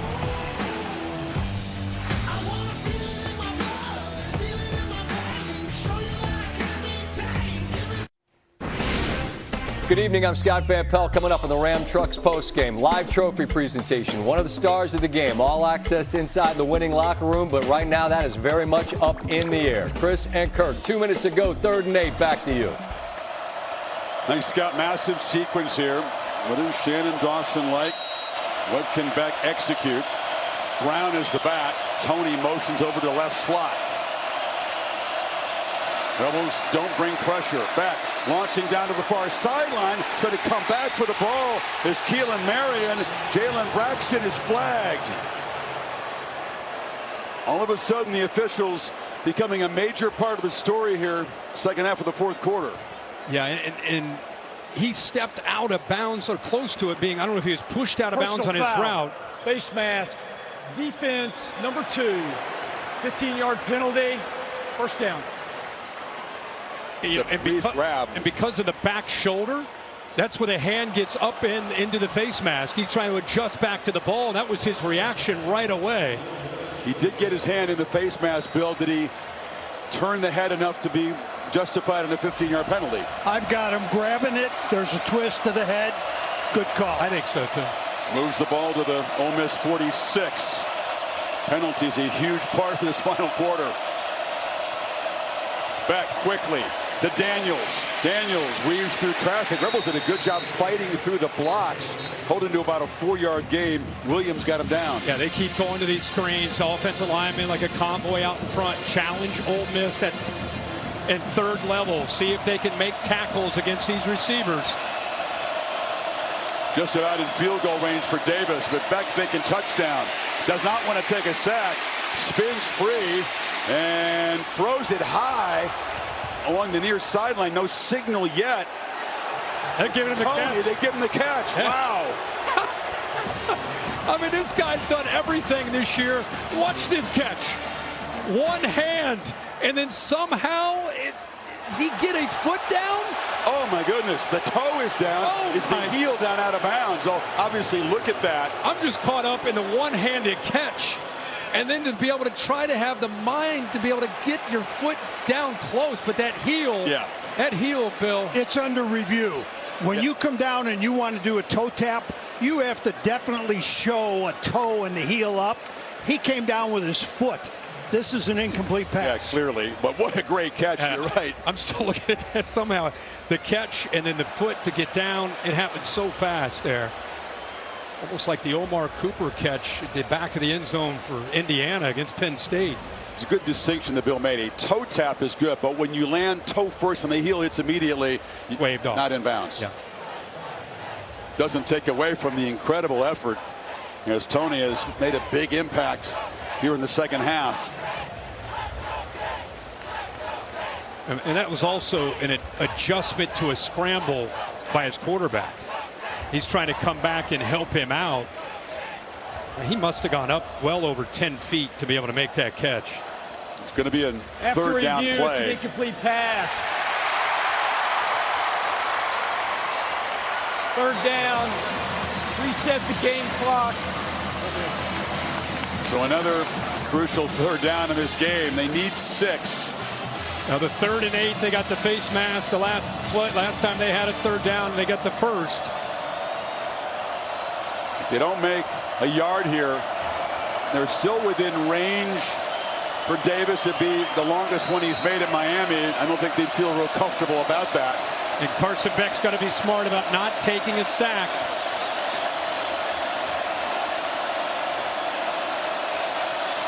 Will the Rebels bring some pressure? They back out.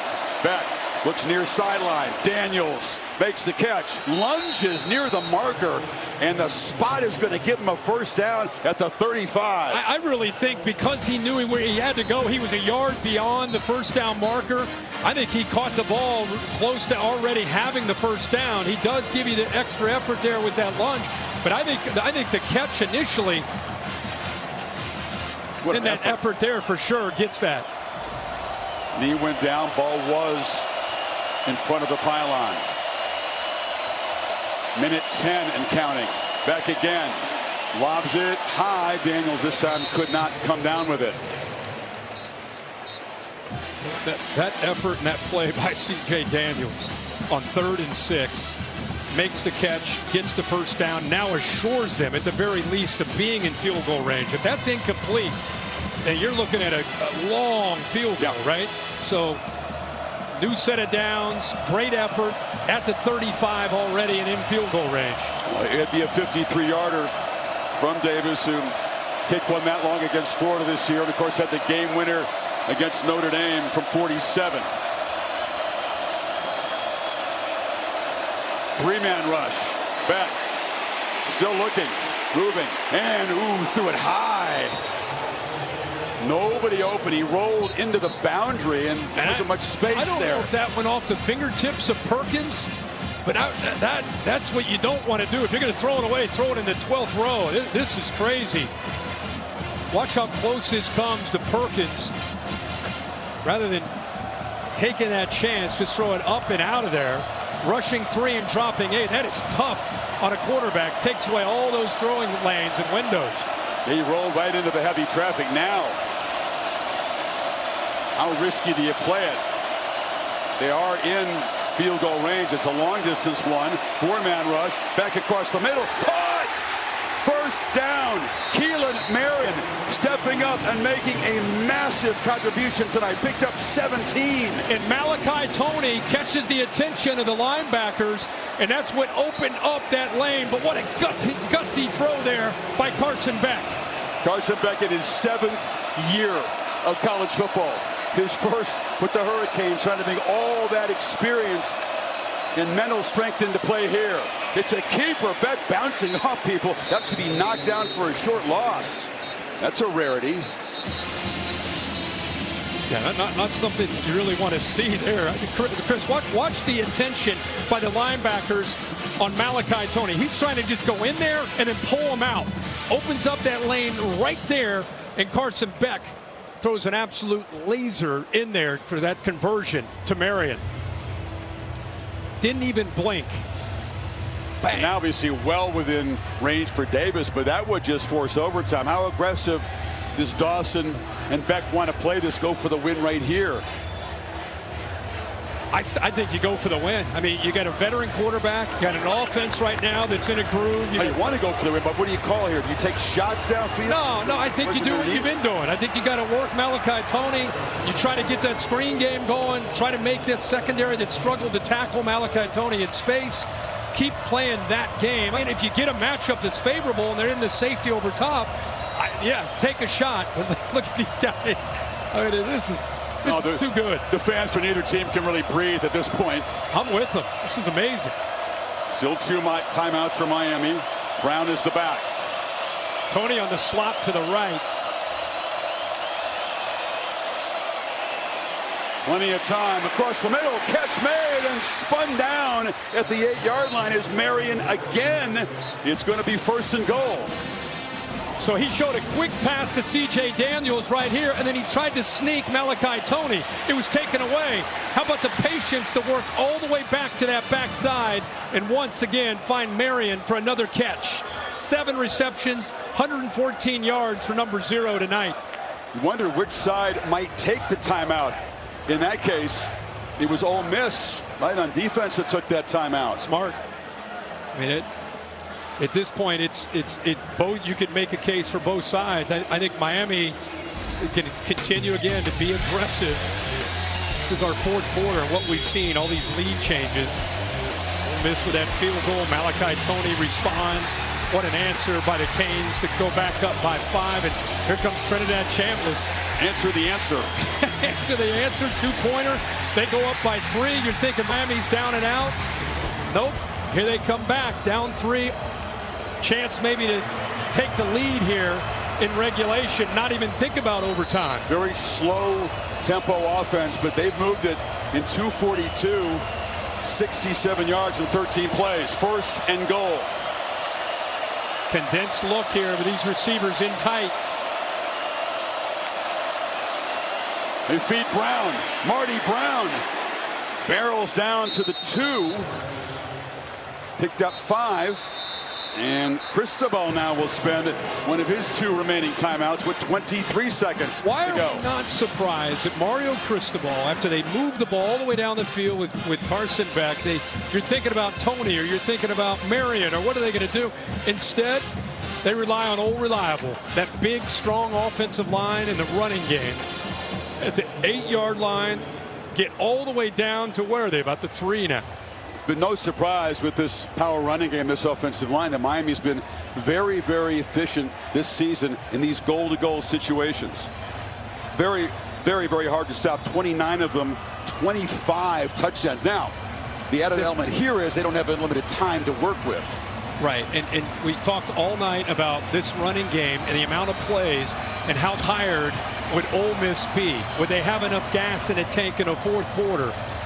Now you wonder, is Mario Cristobal looking at a defensive line that he can again run the football at them again? 88 snap. This Ole Miss defense has been on the field tonight. 50 runs they've had to defend. The Canes within 3 yards of a game-winning touchdown, which would send them home to the championship game. It was Marty Brown against Ohio State. Does he get another opportunity? 3 receivers, bunch to the left. Becca's looking that way. And still looking. Takes off running. Carson Beck with his legs. Puts Miami on top. What a drive.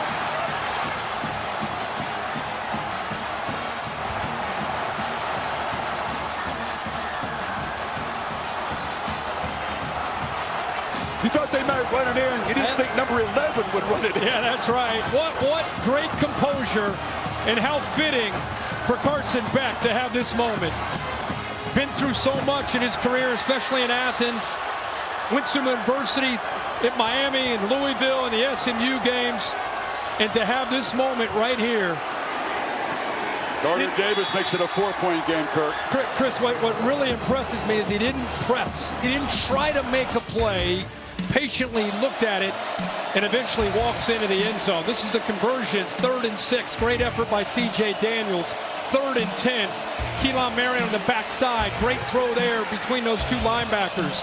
Here, trying to get that slot fade down that right sideline. Nope, comes back to Marion again. And then here, doesn't force it. Sees it, they're in man-to-man. Nobody there to account for Carson Beck. And able to go to the left side, walk into the end zone, right to his fan base for this touchdown. Don't think he could believe he had that much space. Hadn't had a rushing touchdown, Kirk, since week 3 against South Florida, and a romp over the Bulls. Pete Golding, his defense out there, battled all night, but you said the body blows. That was the 88th play Miami has run tonight, the 51st run. Wow. Incredible. You said it, you know, Carson Beck came to Miami because he wanted a chance to play for a championship. Long career at Georgia, had his moments, but in the end it was time to mutually part ways. He fell in love with football again by coming to Miami, being around this group of guys. We wondered, we ever see that fire in his eyes? We ever see him smile on a field, Kirk? We wondered. Well, he is a guy that he wants to win so badly, and he's a pleaser. And when people get frustrated with him, he gets frustrated with them and their attitude towards him. And I think he's found a home here in Miami. It's very fitting, like I said, that he had this moment. Let's go back and look again at this touchdown. How do you get all this space here? Yeah, look at the man-to-man coverage. You have trips to the left. Watch the secondary. They all have to react. They're worried about Tony. They're worried about Marion. Nobody thought about the quarterback. Like you said, the last time he ran the football in on a scramble was week 3. There's nobody there. The trips went from the left. You could see them all going to the right. It left a huge vacancy off to the left. He saw it, took advantage of it. Chambliss needs 75 yards. Can he produce an Ole Miss miracle? Pressure comes, delivers across the middle, and the catch is made. Out near midfield is Caden Lee. Rebels with 1 timeout. Yeah, hold on to that timeout. Either get that play called or you got to fire this in the ground. Save every second you can. If you're Trinidad Chambliss, get that ball fired. Van and Mesidor back out there. When Notre Dame was threatening after Miami had taken the lead, they were able to kill the game with a pass rush. They haven't been able to get near Chambliss much tonight, just the 1 sack. They better not be celebrating yet. That's why you saw Mario Cristobal, one of his coaches, grabbed him. He said, "Get off me, it's not over yet." And he's right, not against 6. Not at the Fiesta Bowl. Chambliss steps up and fires across the middle. Catch is made. Now they're going to timeout. Dribbling at the 35, down to 5 seconds. So probably time for just one more play. Wow. This has become a classic CFP game, Kirk. One of the best fourth quarters we've seen in the history of the playoff, and maybe going back farther in postseason football. 4 lead changes in the fourth quarter. I mean, we've done these games since 2009, and I mean, there have been some great games along the way. I can't remember anything like this. I mean, Carson Beck scored that touchdown. He walked in there and thought, okay, man, we've done it. There's no way they're going to be able to come back, and here they are. 13 seconds, they've gone 40 yards, and they're going to have a legitimate play call here from the 35-yard line. You don't necessarily have to throw a Hail Mary. It's where Charlie Weiss Jr. is going to dial something up, see what he can come up with. No, but you got to score a touchdown. You figure they got just one play, right? Yeah, you can't squeeze 2 plays out of this. No, I don't. Unless you just throw a quick one to the sideline just to get 5, 7, 8 yards and get out of bounds. Yeah, I mean, like right now, you see at the bottom at the left. I mean, if you just threw a quick one, you could and step out of bounds. But I think you could take a shot. You got 3 receivers to the right. Miami way back. Line. Miami had 1 timeout left, and Cristobal is going to spend it. And it comes down to this. 35 yards away. Do you take a shot to the sidelines, get a little closer? You feel like your chance is better from 20 or 25 yards. Yeah, that's what I'm saying is if you ran an out cut, like a quick out, a 5-yard out, you just throw it, right? I think you can do that within 3-4 seconds. Miami's so far back, and at least now you're looking at maybe a 20, 25-yard play. But how great has this been? These 2 quarterbacks, very different styles, very different career journeys. Both of them coming to their respective schools for 1 season, for 1 chance to be in this position. Beck did his work. I think you're right. He thought it was going to be enough. But Chambliss trying to have the last word in this classic and put his team in the Hurricanes' hometown. Before Miami called the timeout, they had everybody back deep. Now they've made some adjustments. They've walked some of these defensive backs up tighter, not to give that quick, easy throw. Now you got to take a shot. Very different look on defense from before the timeout. You're right. Chambliss connects the snap, backpedals, launches to the end zone.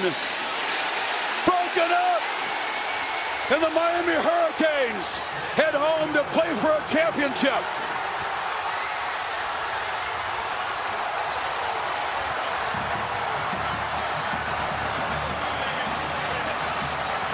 Counted out after their second loss.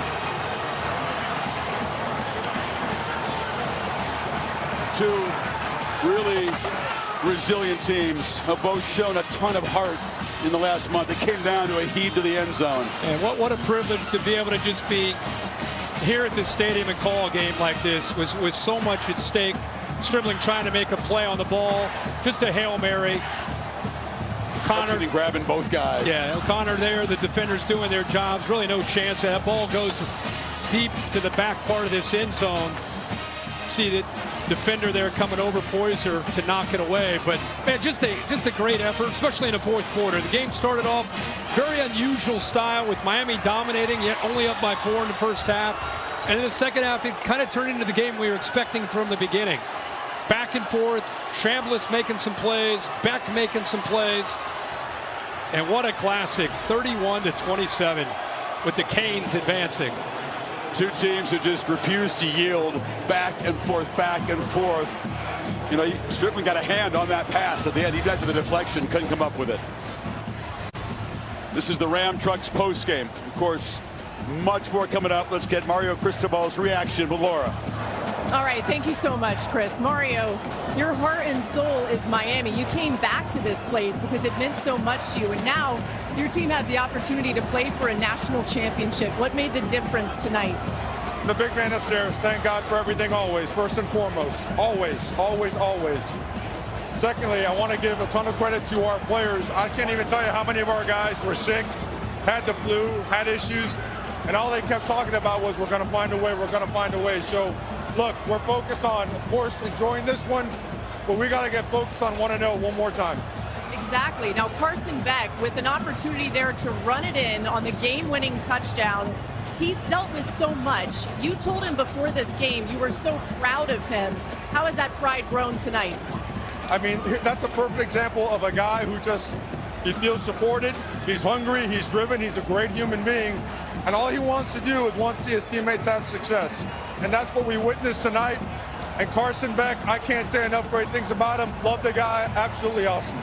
So many people counted this team out after the 2 losses. What allowed for the fight to get them back to this point?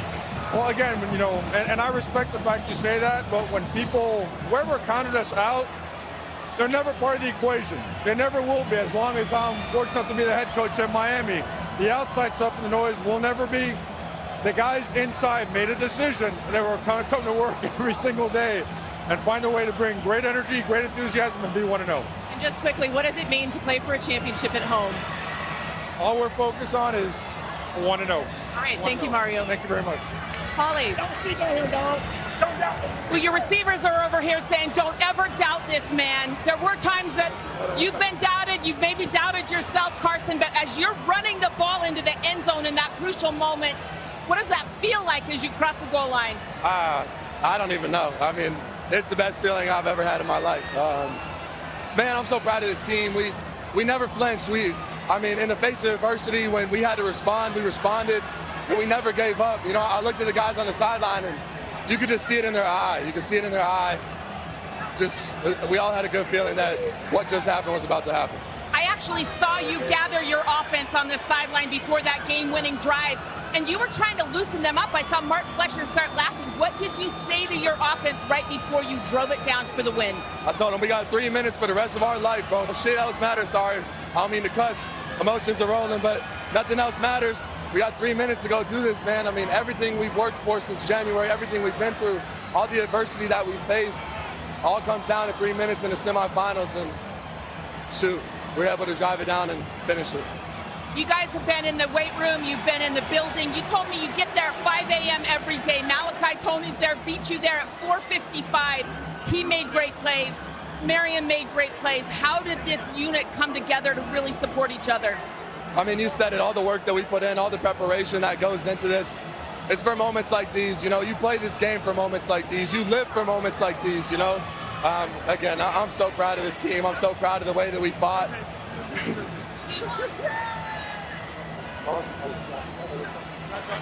Oh, yeah. Just, again, goodness gracious. Okay, guys, okay. Everybody's coming through. I'm sorry. Again, I'm just so proud of this team and so proud of the way that we fought today. Thank you so much, Carson. How about we see you in Miami for a national championship next week? See you in Hard Rock. Here's that game-winning drive after Ole Miss had taken the lead, the 3rd and 6 play. Yeah, incredible job here by C.J. Daniels with that effort to get that first down, 3rd and 10. Malachi Tony pulls that linebacker out. Great throw to Marion. Marion had such a big night. Once again, comes off that slot fade, comes back to Marion a second time. And then with everybody in man coverage, he wanted to go to that trip side. Nobody took him. Man coverage. He's able to get out of there. This is that last play. And, you know, a lot of people, I'm sure, are saying if you're an Ole Miss fan, is there PI involved? You rarely see them called. You know, anytime there's a Hail Mary, there's a lot of back and forth between the defensive back and the wide receiver. O'Connor there pushing for sure on Stribling. I'm sure Ole Miss fans will be talking about that one for a long time. Bill, you have any thoughts on that? When we have what we call mutual combat, both players are getting their hands on each other. We're going to leave that alone 99% of the time. Okay. I want to see one of them get a true advantage. Okay, they're both pushing there for sure. Defensive guy wanted the flag. I like the phrase mutual combat because that was going on all night, all over the field. This was incredibly hard fought. Heartbreak for Chambliss, who did play his heart out. Did so much after a strange start to this game. He got into rhythm. Finished with 277 passing. So the Hurricanes, after all this travel, more than 8,000 miles of round trips to win these first 3 rounds, are 20 miles away from their campus to play for a national championship against the winner of Oregon and Indiana, who battle tomorrow in Atlanta. And this will be a very hard act to top. What a classic here in the desert as Miami finally has not heartbreak, but elation in the Fiesta Bowl. classic indeed, still to come on the Ram Trucks postgame. We'll get right back to Arizona. The live presentation of the trophy to Miami. One of the stars of the game will stop by, and we'll break down the keys to Indiana and Oregon Friday night. The winner to take on the Canes not far from their campus, as Chris just said. All that and more after a very short break.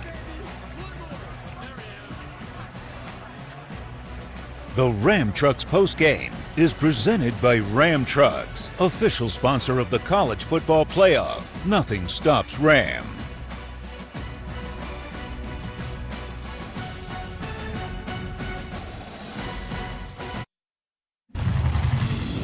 Welcome back to the Ram Trucks postgame. What a fourth quarter, back and forth. The Rebels and Canes went. Third down was the key moment of the night for Carson Beck. He was brilliant there, hitting C.J. Daniels just enough for a first down. 3rd and 10. Keelan Marion, who had a monster night, a gain of 17. And then at 2nd and goal, thought maybe he had Malachi underneath, but instead he's all alone and running. Oh, he could run all the way back home because that's where they're headed if they could get a stop.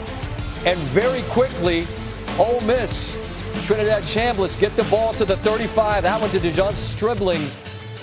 And then you heard the term mutual combat. They're always going to allow more hand fighting on a Hail Mary. And certainly there's some battling going on down here in the corner of the end zone. It hits the turf. Miami hangs on to win. Holly Rowe now handing out the hardware in the desert. Holly?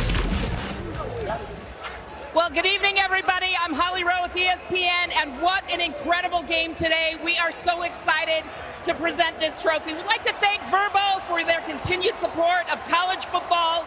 And now to present the Verbo Fiesta Bowl trophy is the Executive Director and CEO, Eric Moses. Eric, and our board chair, Judy Burness.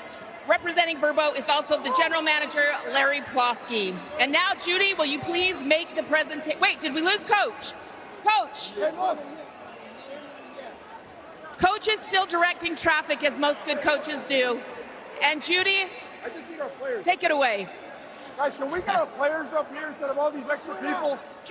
On behalf of the Verbo Fiesta Bowl, congratulations to both teams for an amazing season, an incredible CFP Semifinal game, and an amazing, amazing win tonight. It is my honor to present the Verbo Fiesta Bowl Championship Trophy to Coach Mario Cristobal and the Miami Hurricanes.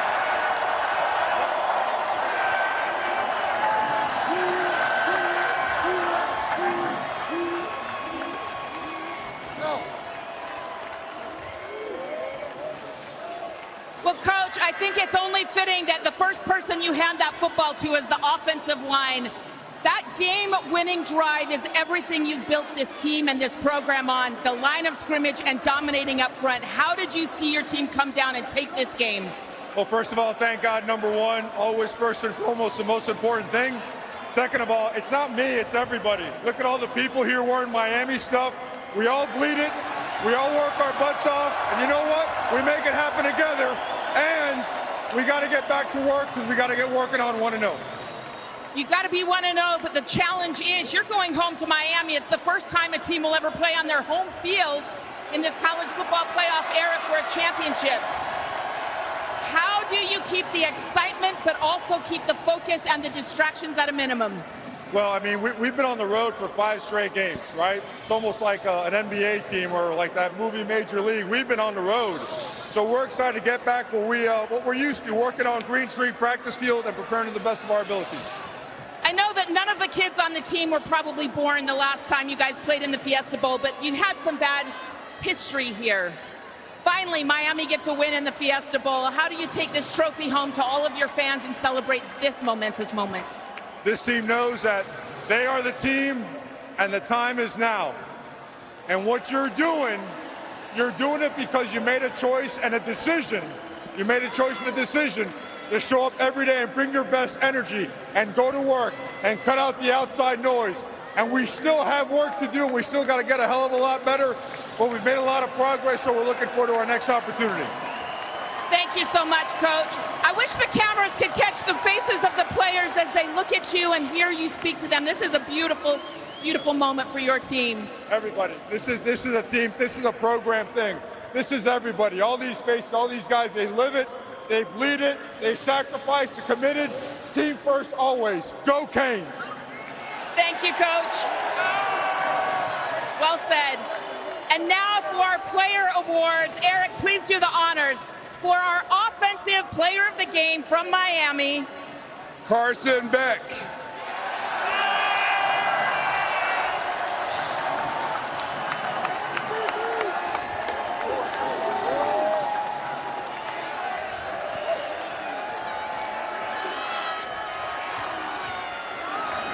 Carson, I know this has been a long journey for you. We talked about it. This time last year, you couldn't even move your arm, let alone throw a football. How do you, a year later, play for a national championship, young man? It feels real good, don't it? It feels real good to be a Cane, baby. I'm so proud of this team. I'm so thankful for all these fans, man. This is who we do it for, man. The whole city. We got y'all on our back, baby. Go Canes. This was such a team effort, but the thing that really stood out to me, there were so many moments in this game. Mark Fletcher dragging a pile of 10 guys with him. Malachi Tony, Marion was so crucial. How did your teammates, with their extra effort, win this game? We never flinched. We never flinched in the face of adversity. We never flinched. We responded. We answered the bell. Man, I'm so proud of these guys, and I'm so grateful for this team. I'm so grateful for Coach Cristobal and the rest of all the coaches. Man, I mean, what a hard-fought win, and what a way to bounce back. As the leader of this team, how do you ensure that when your team goes home to Miami, this wasn't the highlight of your season, that you finish it with an even bigger moment and bigger trophy celebration in South Beach? Well, we're back in Hard Rock, so I think that's all that needs to be said. All right, Eric, now for our defensive player of the game. Our defensive player of the game is Jacoby Thomas.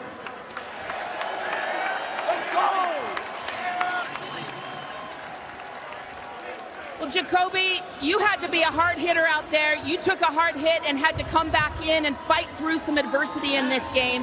How were you there to be there in crucial moments for this defense to put an end to Ole Miss's run? And my teammates, all these guys sitting around me right here, I wouldn't be where I am without them. It don't matter what's wrong with me. If they need me, I'm going to play that down, and that's what's going to happen. There was a toughness about this team. Carson said it. When adversity struck, this team got better. How can you get even better for next week and what's still ahead of this group? We just got to go back to the drawing board. Defensively, we had a lot of mistakes, but at the end of the day, we just got to be us. That's all it is. Okay, and last but not least, when you say we've got to be us, what is special? You can feel something special with this Miami group this year. What is it, Jacoby? Everybody here works their ass off. Everybody. From the staff, from the janitors, from everybody in that building every morning, everybody works. So to everybody back at Heck, back in Miami, we appreciate y'all because we wouldn't be here without none of y'all. All right, well, thank you so much, Jacoby Thomas, defensive MVP. And thank you all for who've been here. Thank you for your continued support. We appreciate Verbo for presenting this. For Eric Moses, Jury Grant, and Larry Klosky, we are so grateful to all of you for coming. How about we go to Miami? Does that sound okay? Scott, let's go back to you. Holly, we'll see you there. Miami advances and will face the winner of Indiana and Oregon in Friday night's Chick-fil-A Peach Bowl in the College Football Playoff National Championship presented by AT&T Monday night, January 19th on ESPN.